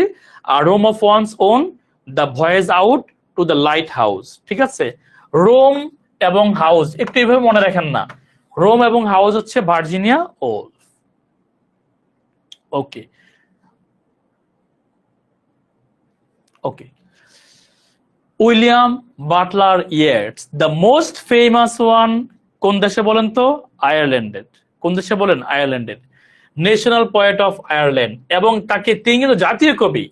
উইলিয়াম বাটলার ইয়েটস হচ্ছে আয়ারল্যান্ডের একজন জাতীয় কবি। আবারও বলছি, উইলিয়াম বাটলার ইয়েটস হলো আয়ারল্যান্ডের জাতীয় কবি। বাদ দিবেন? একটাও বাদ দেওয়া যাবে না। দ্য ওয়াইল্ড সোয়ান সেট কোলে এটা পড়তে হবে, দ্য সেকেন্ড কামিং পড়তে হবে, ইস্টার 1916 পড়তে হবে, দ্য লেক আইজেল অফ ইনিসফ্রি পড়তে হবে, নো সেকেন্ড ট্রয় পড়তে হবে, বাদ দেওয়ার সুযোগ নাই। 5টা থেকে 5টায় পড়তে হবে। একটু যদি আলোচনা করে দেই, প্রথমে আলোচনা করে ইস্টার 1916। আচ্ছা, ঘটনাটা কখন ঘটলো? 1916 সালের ঘটনা এটা, বাট প্রেক্ষাপটটা হচ্ছে 1914 সালের। প্রেক্ষাপটটা হচ্ছে 1914 সালের। 1914 সালে যখন প্রথম বিশ্বযুদ্ধ হয়, আয়ারল্যান্ড চেয়েছিল স্বাধীনতা। কাদের কাছ থেকে স্বাধীনতা চেয়েছিল? আয়ারল্যান্ড স্বাধীনতা চেয়েছিল হচ্ছে যুক্তরাজ্য থেকে বা ইউনাইটেড কিংডম থেকে, যে আমাদেরকে স্বাধীন করে দেওয়া হোক। ইস্টার আপরাইজিং বলে এটাকে, হ্যাঁ, 24 এপ্রিলের ঘটনা এটা, এটা আরেকটু মনে রাখবো আমরা, এটা 24 এপ্রিলের ঘটনা। এটাকে ইস্টার আপরাইজিং বলা হয়, মানে তারা অভ্যুত্থান করেছিলেন স্বাধীন হওয়ার জন্য। তারা কবি এটা নিয়ে কেন লিখেছেন? লেখার কারণটা হলো তারা স্বাধীন হতে পারেন নাই। এই স্বাধীনতার মানে পক্ষে যারা ছিল, এদের সবাইকে মৃত্যুদণ্ড দেওয়া হয়। এদের মধ্যে কিছু কবি, সাহিত্যিক এবং কবির বন্ধু ছিল, ডব্লিউ.বি. ইয়েটসের বন্ধু ছিল। তিনি এই বন্ধুদের কারণে মূলত এই সাহিত্যকর্মটি লিখেন, অর্থাৎ ইস্টার 1916 16 সালে লিখেন। প্রেক্ষাপটটা ছিল কি 1914 সালের ঘটনা, অনেককে মৃত্যুদণ্ড দেওয়া হয়। এবার আসেন নো সেকেন্ড ট্রয়। ট্রয় নগরী যেমন একবার ধ্বংস হয়ে গিয়েছিল, আমরা অন্য আরেকটা ট্রয় নগরীর বা অন্য আরেকটা নগরীর ধ্বংস চাই না। অর্থাৎ আমরা আয়ারল্যান্ডের আর কোনো ধ্বংস চাই না।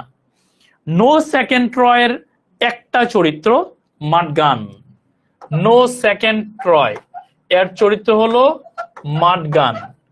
এই মাডগানটা হচ্ছে সুন্দরী, রূপসী, গুণবতী এবং একজন বিদ্রোহী নারী, যে কিনা আয়ারল্যান্ডকে স্বাধীন করতে পারে বা আয়ারল্যান্ডকে স্বাধীন করতে চেয়েছিল বা চায়। বাট কবি কি লিখছেন? কবি লিখছেন যে এই যে তুমি যে জনগণকে ফুঁসিয়ে দিচ্ছ, তুমি যে জনগণকে তোমার অধীনে নিয়ে আসছো, যে ইংল্যান্ডের বিরুদ্ধে বিদ্রোহ করার জন্য, স্বাধীন হওয়ার জন্য, তুমি কি জানো তোমার অবস্থাটা কিন্তু অনেকটা হেলেনের মতো হবে। কারণ হেলেন যেমন সুন্দরী ছিলেন, রূপবতী ছিলেন, হেলেনের কারণে যেমন ট্রয় নগরী ধ্বংস হয়ে গেছিল, তুমিও কিন্তু ততটুকু সুন্দরী এবং হচ্ছে কি রূপবতী, গুণবতী সব বৈশিষ্ট্য তোমার আছে। এর ফলে তোমার পিছনে জনগণ যায়। বাট এই সাধারণ জনগণের কিন্তু অতটুকু সামর্থ্য নাই, অতটুকু যোগ্যতা নাই, অতটুকু পাওয়ার নাই ইংল্যান্ড থেকে এই আয়ারল্যান্ডকে স্বাধীন করে দেওয়া। এরা সবাই কিন্তু মারা পড়বে এবং এই আয়ারল্যান্ড কিন্তু ট্রয় নগরীতে পরিণত হবে। আমি আর কোনো ট্রয় নগরী চাই না। নো সেকেন্ড ট্রয়, আমি আর কোনো ট্রয় নগরী চাই না। এই মাডগান কিন্তু কবির একজন ভালোবাসার মানুষ ছিলেন। কবি কিন্তু মাডগানের জন্য অনেক পাগল ছিলেন। বাট মাডগান কিন্তু কবিকে পাত্তা না দিয়ে আরেকজনকে বিয়ে করে ফেলেন, যদিও ওই বিয়েটা 2 বছরের পরে টিকে নাই। ওকে, মনে রাখবেন নো সেকেন্ড ট্রয় এটা পয়েম, কিন্তু এটা পরীক্ষাতে আসে। এটা কি? নো সেকেন্ড ট্রয় হচ্ছে পয়েম। উইলিয়াম সমারসেট মম, তিনি একজন ডাক্তার ছিলেন। চেহারা দেখে ডাক্তার মনে হয়, বাট তিনি কখনোই তার লাইফে ডাক্তারগিরি করেন নাই। ঠিক আছে, মানে কি ডাক্তার প্রফেশনে তিনি যান নাই। এখান থেকে 2টা পর্ব, the ant and the grasshopper and the luncheon, পিঁপড়া এবং ঘাস ফড়িং 44তম BCS এ আসছিল। আমাদের কবি ব্যথিত হয়েছে, আমাদের কবি কষ্ট পেয়েছে। কি কষ্ট পেয়েছে জানেন?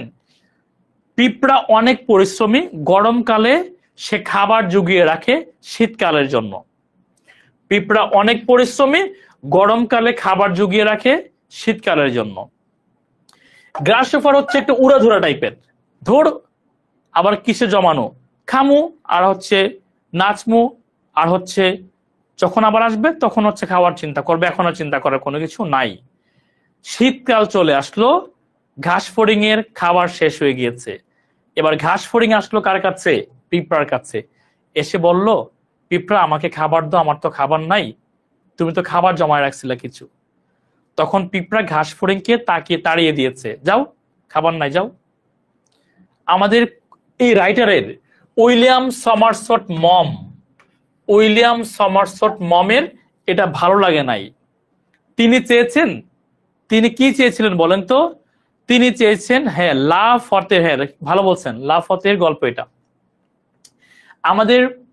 আমাদের উইলিয়াম সমারসট মম চেয়েছেন, আমি ঘাস ফড়িংকে জিতিয়ে দিব, পিঁপড়াকে আমি ঠকিয়ে দিব, কারণ এই পিঁপড়া খাবার দেয় নাই।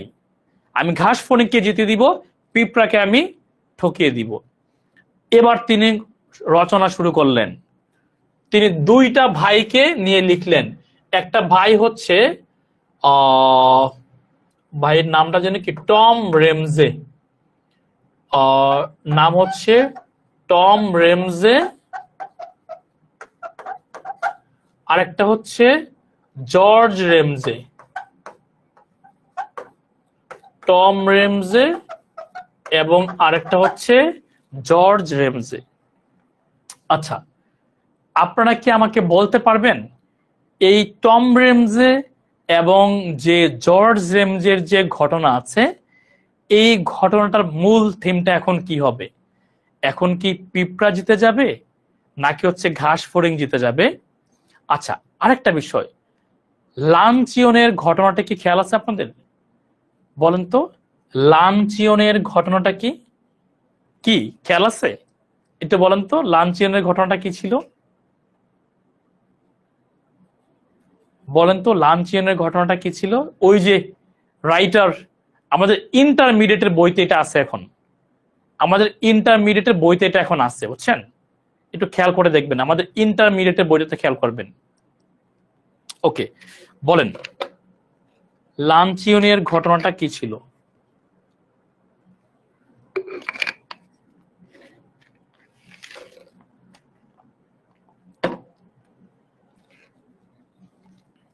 বলেন তো।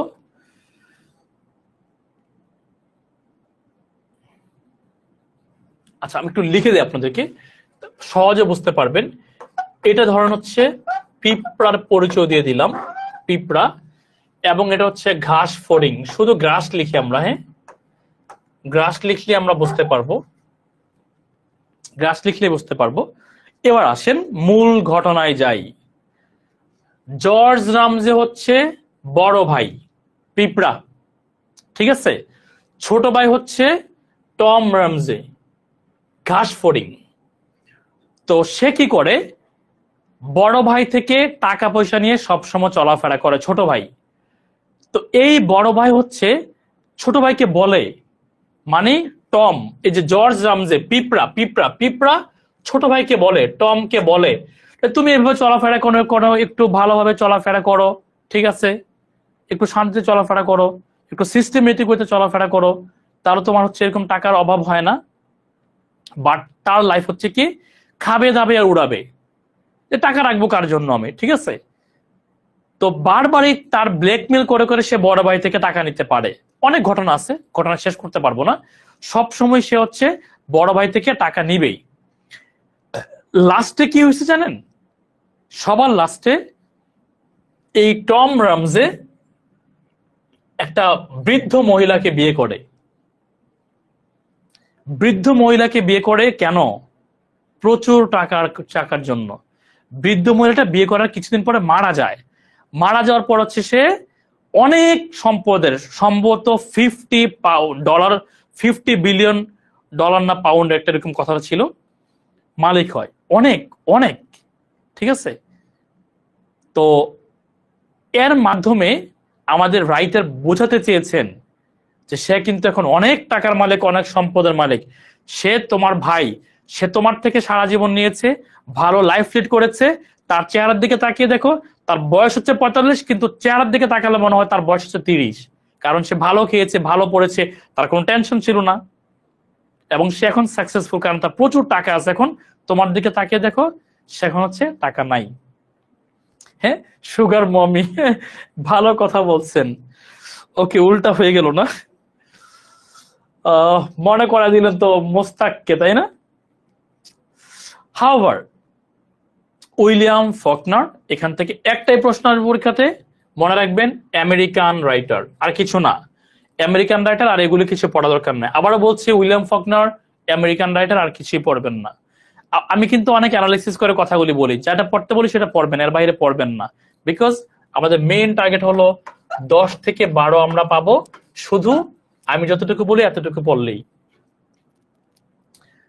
এবার আসছেন অরুন্ধতী রয়, আমার অনেক পছন্দের একজন রাইটার, ঠিক আছে? ইভিন ইফ তিনি যখন বাংলাদেশে এসেছিলেন, আমার ইচ্ছা ছিল যে আমি তার সাথে দেখা করতে চাই, এরকম একটা ইচ্ছা ছিল আমার, ঠিক আছে? বাট মানে হয়ে ওঠা না, সম্ভব না, তাই না? কারণ তারা অনেক কড়া নিরাপত্তা বা ইসের মধ্যে থাকেন। ইন্ডিয়ান রাইটার, দুটাই পড়তে হবে, এবং দুটা বই হচ্ছে আমি হার্ড কপি পড়েছি। এই দুটা বই আমি হার্ড কপি পড়েছি। The ministry of utmost happiness, এটা আমি হচ্ছে একদম মানে যেদিন বের হয়েছে তার 2 দিন পরে এই বইটা কিনছি। The god of small things আমি যখন বিশ্ববিদ্যালয়ে পড়ি, ফার্স্ট ইয়ারে, ওই বইটা তখন আমি কিনছি। The god of small things, আর একটা বই কিনছিলাম সাথে, মনিকা আলের ব্রিক লেন, 43তম বিসিএস আসছিল। আচ্ছা, এখানটা বলে রাখি আপনাদেরকে আমি, the god of small things এর প্রধান যে চরিত্র, মামাচি এবং পাপাচি, হ্যাঁ, একটু বলে রাখি জাস্ট, মামাচি এবং পাপাচি, ঠিক আছে? এই দুইটা হচ্ছে প্রধান চরিত্র, মামাচি এবং পাপাচ্ছি। আচ্ছা, the god of small things actually মানেটা কি? এটার ছোট ছোট জিনিসের গড। এটা এটা পড়বেন আপনারা, হ্যাঁ, এটা নিয়ে আসলে বিস্তারিত ইউটিউবে পাবেন, বাট বইটা পড়তে গেলে হয়তো টাইম অনেক যাবে আপনাদের। অ্যাকচুয়ালি ভারতের মধ্যে হিন্দুদের যে 4টা জাত আছে, জাতগুলো যেন কি ব্রাহ্মণ, শূদ্র, ক্ষত্রিয়, এরকম টাইপের 4টা জাত আছে না? সবচেয়ে উঁচু কোনটা? ব্রাহ্মণ। সবচেয়ে নিচু কোনটা? শূদ্র, তাই না? এই যে একটা রেসিয়াল সিস্টেম, ধর্মীয় দিক থেকে, তারপর জাতের দিক থেকে, সামাজিক দিক থেকে উইমেনরা অবহেলিত, উইমেন এম্পাওয়ারমেন্ট নাই, পুলিশরা হচ্ছে অনেক পাওয়ারফুল, প্রতিটা বিষয় সমাজের যে খুঁটিনাটি বৈশিষ্ট্যগুলো, এই বৈশিষ্ট্যগুলো নিয়ে আলোচনা করা হয়েছে দ্য গড অফ স্মল থিংসে। আবার বলছি, জাতি, ধর্ম, বর্ণ, এই বিষয়গুলো ছিল প্রধান আলোচনা। জাতি, ধর্ম, বর্ণ এবং যে জাতের যে পার্থক্য, প্রত্যেকটা বিষয় কি এই আলোচনার মূল ছিল হচ্ছে কি দ্য গড অফ স্মল থিংসে। ওকে, যেটা চলন পরটাতে চলে যায় ডিলান টমাস, ফার্নহিল।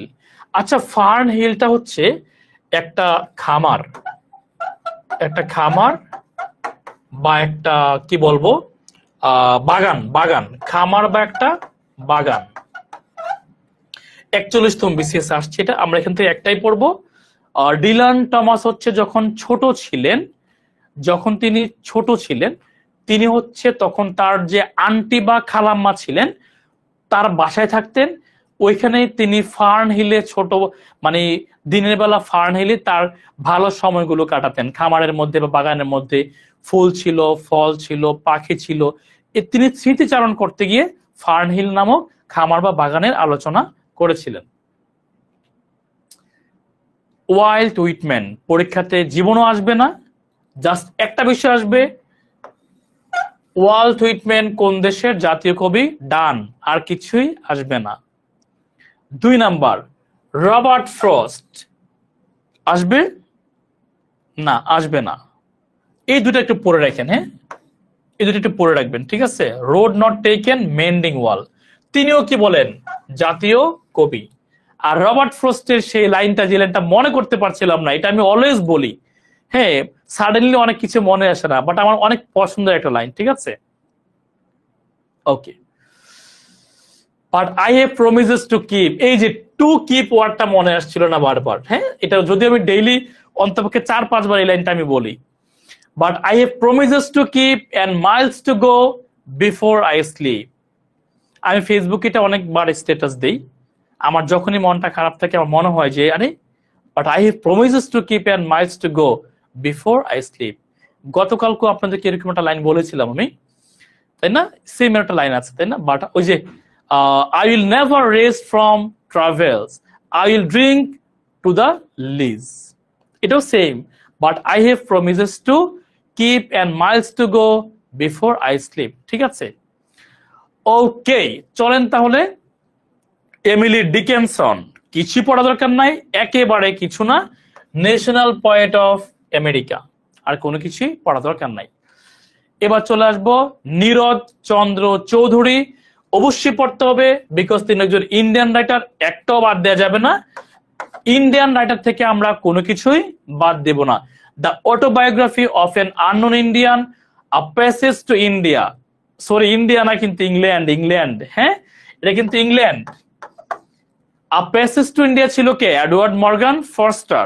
আর এখানে কি আছে? A passage to England, England কে? Nirad Chandra Chaudhuri. Please Indian writer গুলো আপনাদেরকে বারবার বলছি, প্লিজ ইন্ডিয়ান রাইটার গুলো হচ্ছে কি আরেকটু বেশি বেশি পড়বেন, দরকার হলে আর কিছু আছে কিনা সবগুলো পড়ে ফেলবেন। আসে নাই পরীক্ষাতে, এগুলো ইম্পর্টেন্ট না, but Indian writer that's so important. একটা কোশ্চেন থাকে ইন্ডিয়ান রাইটার থেকে।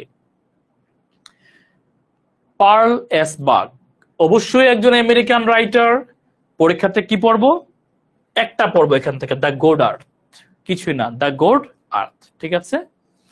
ওকে, দ্য গোড আর্থ।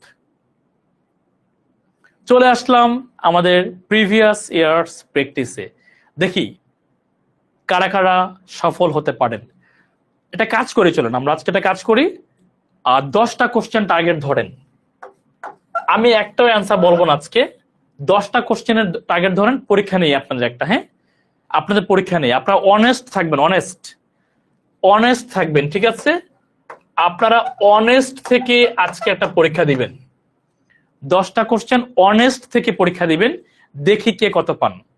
পরীক্ষা হয়ে যাক, 10টা না 15টা দিই একদম। ধরেন আমাদের বিসিএস পরীক্ষা কটা কোশ্চেন থাকে? 15টা। 10টা না, 10 + 5 মোট 15টা কোশ্চেন দিলাম আপনাদেরকে আজকে। দেখি 15 থেকে কে কে 10+ পান, 15 থেকে কে কে 10+ পান দেখি, ঠিক আছে? ওকে, প্রথম প্রশ্ন নাম্বার 1 উত্তর করেন। নাম্বার 1 উত্তর করেন। Which of the following novels was written by George Orwell? উত্তর করেন। যদিও আপনারা উত্তর জানেন, তবুও প্রতিটা প্রশ্নের জন্য আমি আপনাদেরকে 10 সেকেন্ডস সময় দিব, জাস্ট 10 সেকেন্ডস। উত্তর করেন, খাতায় লিখেন, উত্তর করেন এবং খাতায় লিখেন, উত্তর করেন এবং খাতায় লিখে রাখেন, ঠিক আছে? খাতায় লিখেন। একটা কোশ্চেন গেল, 10 সেকেন্ড সময় দিব। এবার 2 নাম্বার প্রশ্নে আসেন। All changed utterly, a terrible beauty is born. This extract is taken from William Butler Yeats poem titled, title কোনটা বলেন? সবকিছু চেঞ্জ হয়ে গিয়েছে, সবকিছু চেঞ্জ হয়ে গিয়েছে, একটা টেরিবল বিউটি ইজ বর্ন। বলতে পারবেন? সবকিছু চেঞ্জ বলতে সবকিছু শেষ হয়ে গিয়েছে। একটু এই কোশ্চেনটা কঠিন হবে একটু, তাই না? নো প্রবলেম, তবুও জাস্ট ধারণা করে অ্যান্সার করতে পারেন, ধারণা করে অ্যান্সার করতে পারেন, ঠিক আছে? ট্রাই করেন, দেখি 15 থেকে কে অন্তত পক্ষে 12 পান। পাস মার্ক 12, 15 থেকে পাস মার্ক 12। অ্যান্সার হচ্ছে স্টার 1916। ওকে, 2 নাম্বার গেল এটা। এবার আসেন 3 number. The poetic drama Murder in the Cathedral, 3 number. The poetic drama Murder in the Cathedral was written by, কে লিখেছেন? The poetic drama Murder in the Cathedral কে লিখেছেন বলেন? The poetic drama Murder in the Cathedral কি বলেন তো? Answer হবে কোনটা? C number, T S. Eliot. Okay, 3 গেল। এবার আসেন নাম্বার 4। 3 গেল, এবার আসেন নাম্বার 4। বলেন নাম্বার 4 অ্যান্সার কি হবে? বলেন নাম্বার 4 অ্যান্সার কি হবে?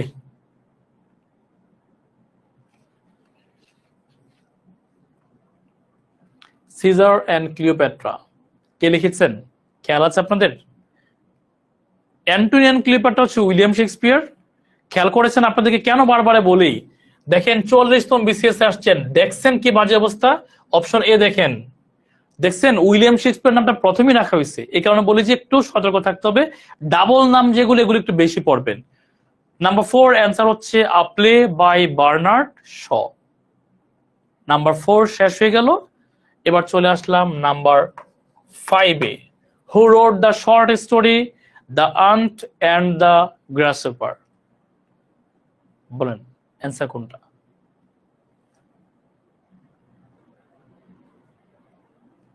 কি বলেন তো, কে লিখেছে? একটু আগে আপনাদেরকে জাস্ট বলেছিলাম এটা।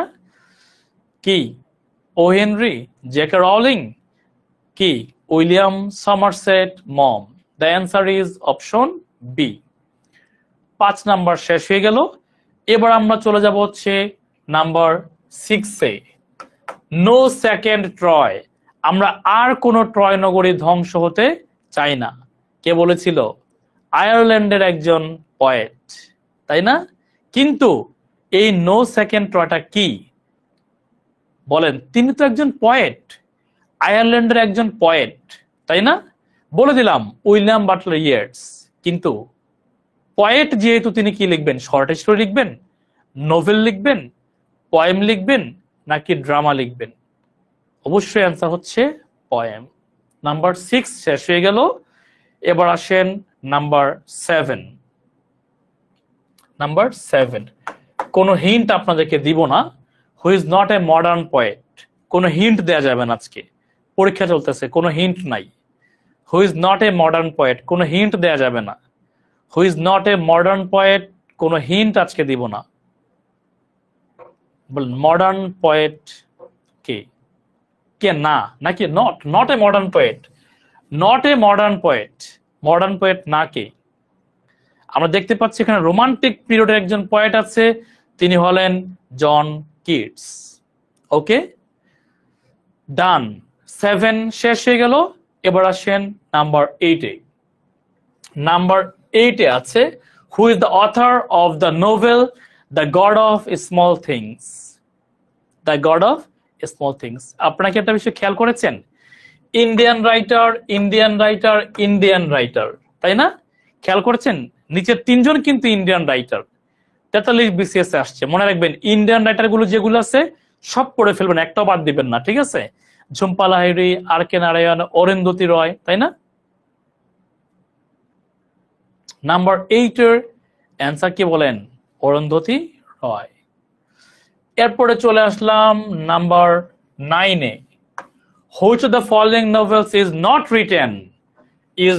written by an English writer? নিচের কোনটা ইংলিশ রাইটার লিখেন নাই? নিচের কোনটি ইংলিশ রাইটার লিখেন নাই? নিচের কোন উপন্যাসটি ইংলিশ রাইটার লিখেন নাই? কি বলতে পারবেন? বলেন তো, বলেন কি? আ প্যাসেজ টু ইন্ডিয়া কে লিখেছে? Edward Morgan Forster. Pride and prejudice কে লিখেছে? খেয়াল আছে? রোমান্টিক পিরিয়ডের একজন অরোমান্টিক পয়েট কে লিখেছে? পয়েট না, নোভেলিস্ট। কে? Gen Austin. এবার আমাদের কলম্বিয়ান একজন রাইটার আছে, Gabriel Garcia Marquez. Colombian writer Gabriel Garcia Marquez লিখেছেন নিঃসঙ্গতার 100 বছর। সো 9 নাম্বার শেষ হয়ে গেল। এবার আসলাম নাম্বার 10। নাম্বার 10-এ আছে a passage to India is written by. 42 BCS আসছে, 36 বিসিএস আসছে। একটু আগে বলেছিলাম আ প্যাসেজ টু ইন্ডিয়া কে লিখেছেন বলেন তো? আ প্যাসেজ টু ইন্ডিয়া লিখেছে হচ্ছে কি বলে গেছি? Walt Whitman, রুপিয়ার্ড Kipling, Neeraj Chandra Chowdhury. দেখেন নীরজ চন্দ্র চৌধুরীর নামটা কিন্তু থাকে, খেয়াল করেছেন অপশনগুলোতে? ইন্ডিয়ান রাইটার কিন্তু Edward Morgan Forster, Neeraj Chandra Chowdhury, রুপিয়ার্ড Kipling এবং ওয়াল্ট হুইটম্যান। ওয়াল্ট হুইটম্যান হচ্ছে আমাদের আমেরিকান জাতীয় কবি। সো নাম্বার 10 হচ্ছে অ্যান্সার এ। এবার চলে আসি নাম্বার 11। আমাদের 15 মার্কসের পরীক্ষা হচ্ছে একটা। হু রোট ডক্টর জিভাগো? কে লিখেছে ডক্টর জিভাগো? কে লিখেছে বলেন? Maxim Gorky, Boris Pasternak, Fyodor Dostoevsky, and the last one is Leo Tolstoy. Leo Tolstoy কি? একজন রাশিয়ান রাইটার। ম্যাক্সিম গোর্কি অনেক গুরুত্বপূর্ণ একটি উপন্যাস লিখেছেন। কি লিখেছেন? মাদার। ম্যাক্সিম গোর্কি মাদার, গতকালকে পড়িয়েছি আপনাদেরকে। পাভেল ছিল প্রধান চরিত্র। ওকে, 11 শেষ হয়ে গেল। The answer is option B, Boris Pasternak. এবার চলে আসবো আমরা নাম্বার 12-এ। Who is not a romantic poet? নিচের কোন ব্যক্তি রোমান্টিক পয়েট না? নট এ রোমান্টিক পয়েট, নিচের কোন ব্যক্তি রোমান্টিক পয়েট না? নিচে একজন ব্যক্তি আছে রোমান্টিক পয়েট না। কি? বাড়ি কোথায় তার বলেন তো? বাড়ি কোথায়? অপশন ডি নাকি অপশন এ নাকি অপশন বি নাকি অপশন সি?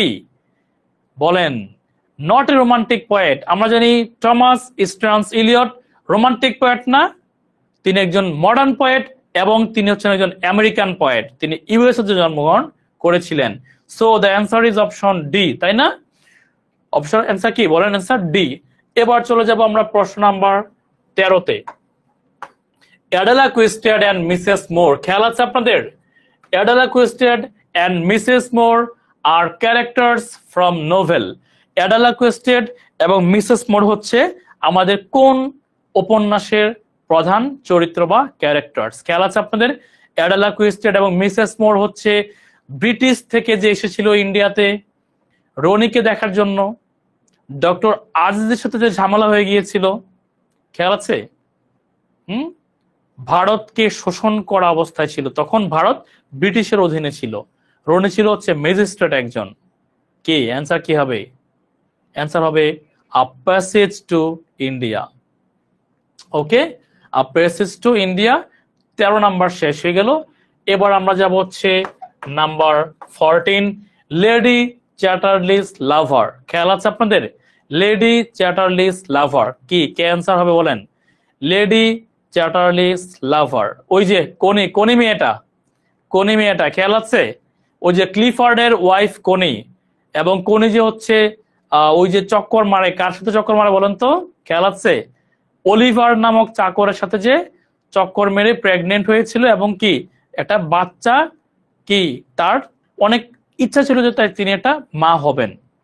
হাউভার বলেন তাহলে অ্যান্সারটা কি হবে?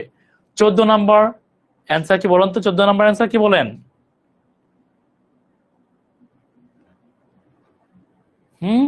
লেডি চ্যাটার্লিস যিনি লিখেছিলেন, তিনি আরেকটা উপন্যাস লিখেছেন এখানে। কোনটা লিখেছিলেন বলেন তো? খেয়াল আছে আমাদের? Option B, the rainbow. আর শুধু রেইনবো লিখেছে উইলিয়াম ওয়ার্ডসওয়ার্থ। এবার আসেন আমাদের 15 নাম্বার প্রশ্ন, the play the birthday party. আমাদের কি খেয়াল আছে ককটেল পার্টি কে লিখেছিল বলেন তো দেখি একটু? এটা অ্যান্সার বলেন এবং ককটেল পার্টিটাও বলেন। এটাও বলেন এবং ককটেল পার্টিটাও বলেন। এটাও বলবেন এবং ককটেল পার্টিটাও বলবেন। বলেন এটা কি? The play the birthday party is written by. Birthday party কে লিখেছেন? বার্থডে পার্টি লিখেছেন কে বলেন তো? হ্যারল্ড পিন্টার, তাই না? বার্থডে পার্টি লিখেছে হ্যারল্ড পিন্টার, আর ককটেল পার্টি লিখেছে হচ্ছে আমাদের কি বলেন? টমাস স্টিয়ার্নস এলিয়ট, অর্থাৎ টিএস এলিয়ট লিখেছে হচ্ছে ককটেল পার্টি। ওকে, এবার আপনারা বলেন 15 থেকে কে কত পেলেন একটু বলেন তো? 15 থেকে কে কত পেলেন বলেন? 15 থেকে কে কত পেলেন একটু দ্রুত বলে ফেলেন। 15 থেকে কে কত পেলেন বলেন তো? আপনাদের চেহারাগুলো একটু দেখি, কে কত পেলেন। যারা 12 প্লাস পেয়েছেন পারফেক্ট, 12 প্লাস যারা পেয়েছেন পারফেক্ট, এনাফ। একটু দেখি তবুও কে কত পেয়েছেন। জোবায়ের হোসেন পেয়েছেন 13, ভেরি গুড, কনগ্রাচুলেশনস। ফারজানা 15 থেকে 15, মাই গডনেস, মাই গডনেস, ভালো করেছেন, a big clap for you. Jihan Raj 15, very good. Iqbal 15। Okay, যারা 15 থেকে 15 পেয়েছেন তাদের সবার জন্য a big clap from me. Okay, এবার চলুন বাকিগুলো আমরা সলভ করে ফেলি। Time held me green and dying though I sang in my chains like the sea. Thomas Dylan টমাসের, তার এখন মনে হয় যে আমি যে ছোটবেলায় আমার খালার বাড়িতে থাকতাম, আন্টির বাড়িতে থাকতাম, ওই যে সময়টা তিনি স্মৃতিচারণ করেন। খেয়াল আছে আপনাদের? একটু আগে বলেছিলাম time held me green, time held me green কি সবুজ, ডাইং, ডাইং মানে কি মারা যাচ্ছে না, মানে তিনি এতটা ভালো ফিল করছেন, তিনি মানে মৃত্যু বরণ করলেও হচ্ছে তার মানে খারাপ লাগবে না, বা এরকম টাইপের তিনি ফিল করছেন এখন। Do I sang in my chains like the sea? ঠিক আছে, বলতে পারবেন এটা অ্যান্সার কোনটা হবে? এটা অ্যান্সার কোনটা বলে? এটা হচ্ছে কি বলেন? ফার্ন হিল, খামার বাড়ির ঘটনা সেটা। ওকে, the character Alfred Doolittle is taken from George Bernard Shaw's play titled, বলতে পারবেন এটা অ্যান্সারটা কি ছিল? আচ্ছা, একটু আপনারা একটা কাজ করবেন, এই পেগমেলিয়নটা একটু পড়ে ফেলবেন, ঠিক আছে? পেগমেলিয়নটা একটু পড়ে ফেলবেন। আচ্ছা, পেগমেলিয়নটার ঘটনাটা আমি একটু ছোট করে আপনাদেরকে বলি। পেগমেলিয়নটা একটা কাল্পনিক ঘটনা। সেটা হলো এখানে একজন ভাস্কর আছে, ভাস্কর কি করে মূর্তি বানায়। সাডেনলি একটা মূর্তি তার অনেক সুন্দর হয়েছিল, ওই মূর্তিটা নারী মূর্তি ছিল, নারী মূর্তি। ওই নারী মূর্তিটা কি হয়েছিল জানেন? তিনি চেয়েছিলেন মূর্তিটা এত সুন্দর হয়েছে, ইস মূর্তিটা যদি মানুষ হয়ে যেতে পারতো, তার ভিতর দিয়ে প্রাণ থাকতো। যদিও আমাদের ওই যে ভাস্কর তিনি কি ছিলেন জানেন? তিনি নারী বিদ্বেষী ছিলেন, তিনি নারীদেরকে পছন্দ করতেন না। বাট সাডেনলি তার নারীদের প্রতি একটা আকাঙ্ক্ষা বা তার একটা আকর্ষণ তৈরি হয়, এবং তিনি চান এই মূর্তিটা যদি প্রাণ ফিরে পেয়ে যেত, এবং এই মূর্তির মধ্যে প্রাণ জাগরণ হয়, প্রাণ ফিরে আসে, প্রাণ আসে এটার মধ্যে। ঠিক আছে, এটা নিয়ে একটা ঘটনা। So the answer is Pygmalion. Okay, এটা একটু আপনারা দেখে নিন ইউটিউব থেকে। Okay, the poem the love song of J Alfred Prufrock, বলেছিলাম এটা আপনাদেরকে আমি। The love song of J Alfred Prufrock কে লিখেছিলেন? বলেন বলেন কে লিখেছিলেন? The love song of J Alfred Prufrock is written by, the love song of J Alfred Prufrock is written by, কে লিখেছিলেন? Robert Browning? এটা তো বাদ, তাই না? ওয়াল্টার স্কয়ার এটা বাদ। এই দুটার মধ্যে একটা লিখবেন, তাই না? হয় উইলিয়াম বাটলার ইয়েটস অথবা কি লিখবেন? Thomas Stearns Eliot. কি, কোনটা অ্যান্সার হবে? অ্যান্সার হবে অপশন বি। ওকে, চলেন তাহলে পরের কোশ্চেনে যাই। হু is the author of the scientific romance the time machine? খেয়াল আছে আপনাদের? কি বলতো? Time machine. টাইম মেশিন ধরে রাইটার কি করতে চান? প্রিভিয়াস জগতে ফিরে যেতে চান, এবং ওইখানে গিয়ে তার যে গার্লফ্রেন্ডের সাথে রোমান্স টাইম গুলো ছিল, তিনি ওই টাইমস গুলো আবারও ফিরে পেতে চান, তাই না? যদি এটা বাস্তবিক হতো, আমরা সবাই কিন্তু টাইম মেশিন ধরে ওই জগতে চলে যেতাম, তাই না? আমরা সবাইকে আবার ফিরে পেতাম। ওকে, তাহলে বলেন তো অ্যান্সারটা কি ছিল? অ্যান্সার কি ছিল বলেন? অ্যান্সার ছিল option A, H.G. Wales. Okay, চলে আসেন। Ulysses is a novel written by, Ulysses কাব্যগ্রন্থ লিখেছিলেন লর্ড আলফ্রেড টেনিসন ভিক্টোরিয়ান পিরিয়ডের। আর উপন্যাস লিখেছেন কে বলেন তো? খেয়াল আছে আপনাদের? উপন্যাস লিখেছে জেমস কি? James Joyce. Okay, which of the following is not an American poet? পারবেন পারবেন পারবেন, বলেন তো আমেরিকান পয়েট না কে? নট অ্যান আমেরিকান পয়েট, নিচের কে আমেরিকান পয়েট না? পারবেন? বিখ্যাত একজন আয়ারল্যান্ডের পয়েট আছে এখানে, আয়ারল্যান্ডের জাতীয় কবি বৈশা আছে এখানে, আয়ারল্যান্ডের জাতীয় কবি দেখতে পাচ্ছি আমি। দেখেন, আমেরিকার জাতীয় কবি, আমেরিকার জাতীয় কবি, এরা আমেরিকান, এটা আমেরিকান, তাই না? ইভেন ইফ ল্যাংস্টন হিউজেস, সেও কিন্তু আমেরিকান, আর তিনি হচ্ছে আইরিশ। উইলিয়াম বাটলার ইয়েটস হচ্ছে আইরিশ। বলেন তাহলে, হু among the Indian English writer is a famous novelist? নিচের কে ইন্ডিয়ান রাইটারদের মধ্যে কি বলেন তো সে একজন ফেমাস নোভেলিস্ট? বলেন ফেমাস নোভেলিস্ট কে? কে বলেন? JL নেহেরু, RK নারায়ণ, তারপরে কি গ্যালা ওয়ার্থ, কমলা দাস। মনে রাখবেন, ভালো কথা মনে হয়েছে, কমলা দাস কিন্তু ইন্ডিয়ান রাইটার, ঠিক আছে? কমলা দাস কিন্তু ইন্ডিয়ান রাইটার, এটা লিখে রাখেন। কমলা দাস কিন্তু একজন ইন্ডিয়ান রাইটার, ঠিক আছে? এটা মনে থাকে না, লিখে রাখেন কিন্তু। Among the Indian English writer is a famous novelist. তাহলে অ্যান্সারটা কেন কমলা দাস হয় নাই? RK নারায়ণ হচ্ছে নোভেলিস্ট, কমলা দাস সম্ভবত নোভেলিস্ট না, আন্দাজে বলতেছি না আমি, আপনারা একটু চেক করে নেবেন, ঠিক আছে? কমলা দাস কিন্তু ভারতের, সম্ভবত তিনি নোভেলিস্ট না, ঠিক আছে? এটাই হওয়ার কথা। তিনি সম্ভবত পয়েট বা অন্য কোনো কিছু, বা রাইটার বা পত্রিকা লেখালেখি করেন, but famous, Kamala Das famous. Okay, Gerontion কে লিখেছে বলেন? জেরন শান কে লিখেছে? Robert Browning, Matthew Arnold, William Butler Yeats, নাকি TS Eliot? Gerontion. Gerontion লিখেছে হচ্ছে Thomas Stearns Eliot. However 37 BCS আসছিল এই প্রশ্নটা। The sun also rises, the sun also rises. আপনাদেরকে আমি আরেকটা বিষয় বলতে চাই, দ্য সান রাইজিং। বলেন দ্য সান রাইজিং কে লিখেছে? বলেন দ্য সান অলসো রাইজেস, এটা আমি বলে দিই আপনাদেরকে। দ্য সান অলসো রাইজেস কে লিখেছে? Ernest Hemingway. The sun also rises লিখেছে আর্নেস্ট হেমিংওয়ে। আপনারা আমাকে বলবেন দ্য সান রাইজিং কে লিখেছে? বলেন দ্য সান রাইজিং কে লিখেছে? বলেন দ্য সান রাইজিং। কি ভুলে গিয়েছেন? দ্য সান রাইজিং লিখেছে জন ডান। আমি বলেছিলাম আপনাদেরকে যে আর্নেস্ট হেমিংওয়ে এর সাথে মিল আছে জন ডানের। ওকে, চলে যাব পরবর্তী আরেকটি প্রশ্নে। দ্য প্লে ক্যান্ডিডা, ওই যে ক্যান্ডিডার হাজবেন্ড কে? মডেল। ক্যান্ডিডার বয়ফ্রেন্ড কে? ইউজিন। ক্যান্ডিডার হাজবেন্ডের যে কর্মকর্তা ছিল, হাজবেন্ডের অধীনে কাজ করতো, তার নাম, মেয়েটার নাম কি ছিল? ফ্রোজি।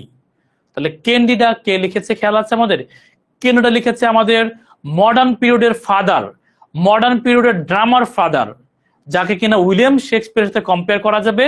তিনি লিখেছেন Candida George Bernard Shaw. Okay, চলে যাব পরবর্তী প্রশ্নে। Who of the following writers was not a novelist? Novelist ছিলেন না, উপন্যাস লিখেন না। বলেন জেন অস্টিন উপন্যাস লিখেছে। জেন অস্টিন তো হচ্ছে কি রোমান্টিক পিরিয়ডের একজন উপন্যাস রাইটার। চার্লস ডিকেন্স হচ্ছে আমাদের ভিক্টোরিয়ান পিরিয়ডের দ্য মোস্ট ফেমাস উপন্যাস রাইটার, তাই না? আর জেমস জয়েস তো উপন্যাস আছে, একটু আগে পড়ছেন। জেমস জয়েসের উপন্যাস কোনটা? ইউলিসিস। তাহলে কে? আয়ারল্যান্ডের জাতীয় কবি নাম কি? William Butler Yeats. Okay, the play arms and the man, খেয়াল আছে আপনাদের? আর্মস অ্যান্ড দ্য ম্যান বলেছিলাম যে ঘটনাটা, ওই যে রায়না পেটকভ, তাই না?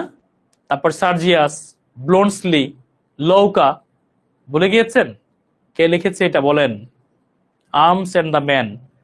হ্যাঁ, ম্যান আছে মানেই জর্জ বার্নার্ড শো, অন্য কোনো কথা নাই। ম্যান আছে, Superman.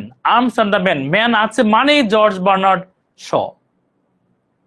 Okay, the rainbow is, বলেন অ্যান্সার কি হবে? দ্য রেইনবো, শুধু রেইনবো না। দেখছেন কতটুকু চালাকি করে কোশ্চেনটা তৈরি করা হয়েছে।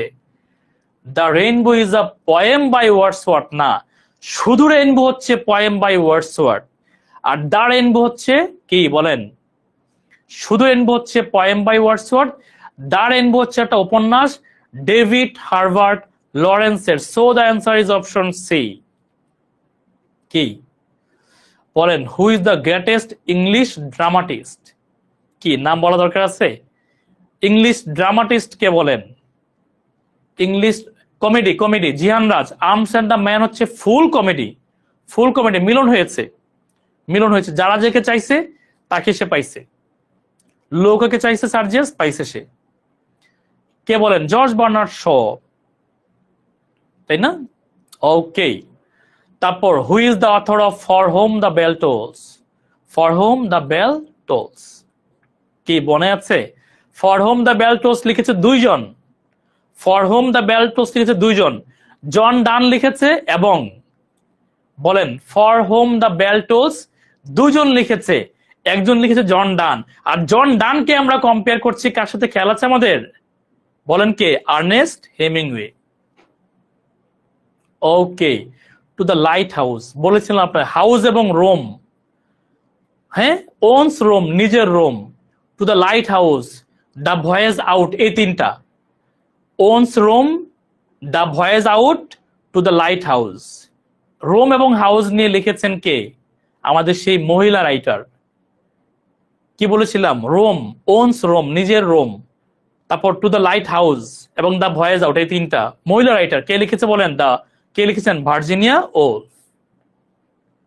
ওকে, D.H. Lawrence, a famous novelist of modern age, is not the author. নিচের চারটা উপন্যাসের তিনি রাইটার না। নিচের চারটা উপন্যাসের মধ্যে একটা রাইটার তিনি না। নিচের চারটা উপন্যাসের মধ্যে একটা রাইটার তিনি না। কোনটা রাইটার তিনি বলেন? কি ভুলে গিয়েছেন? ইউলিসিস এর রাইটার তো ভাই জেমস জয়েস। ইউলিসিসের রাইটার হচ্ছে জেমস জয়েস।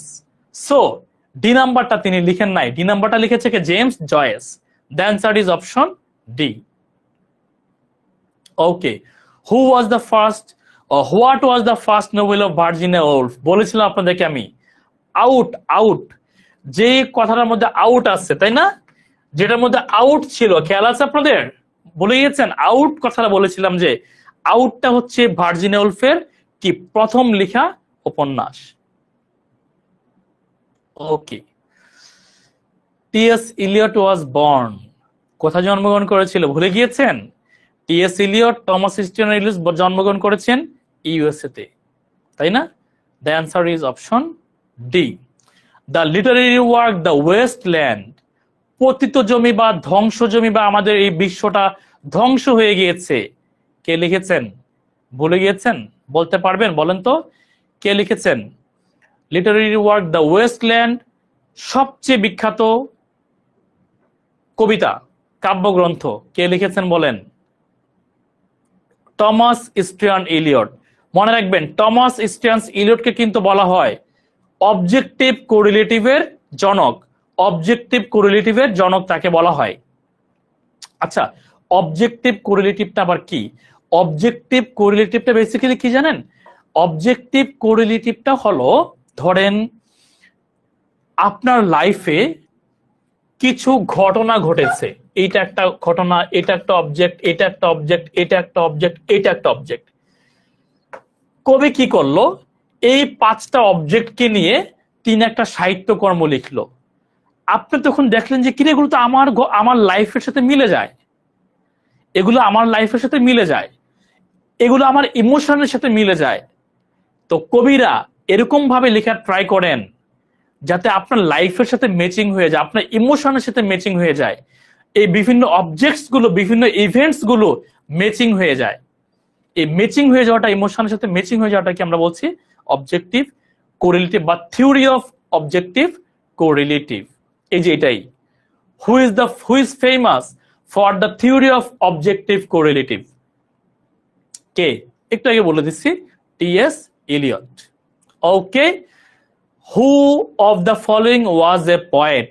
নিচের কোন ব্যক্তি পয়েট ছিলেন? Who of the following was a poet, নিচের কোন ব্যক্তি পয়েট ছিলেন? একটু যদি আমরা খেয়াল করি, নিচের কোন ব্যক্তি পয়েট ছিলেন? নিচের কোন ব্যক্তি পয়েট ছিলেন? দেখেন, জর্জ বার্নার্ড শ ছিলেন নাট্যকার, জেন অস্টিন ছিলেন ঔপন্যাসিক, চার্লস ডিকেন্স ছিলেন ঔপন্যাসিক, নোভেলিস্ট লিখে দেই, নোভেল। জেন অস্টিন হচ্ছে নোভেল, জর্জ বার্নার্ড শ হচ্ছে ড্রামা,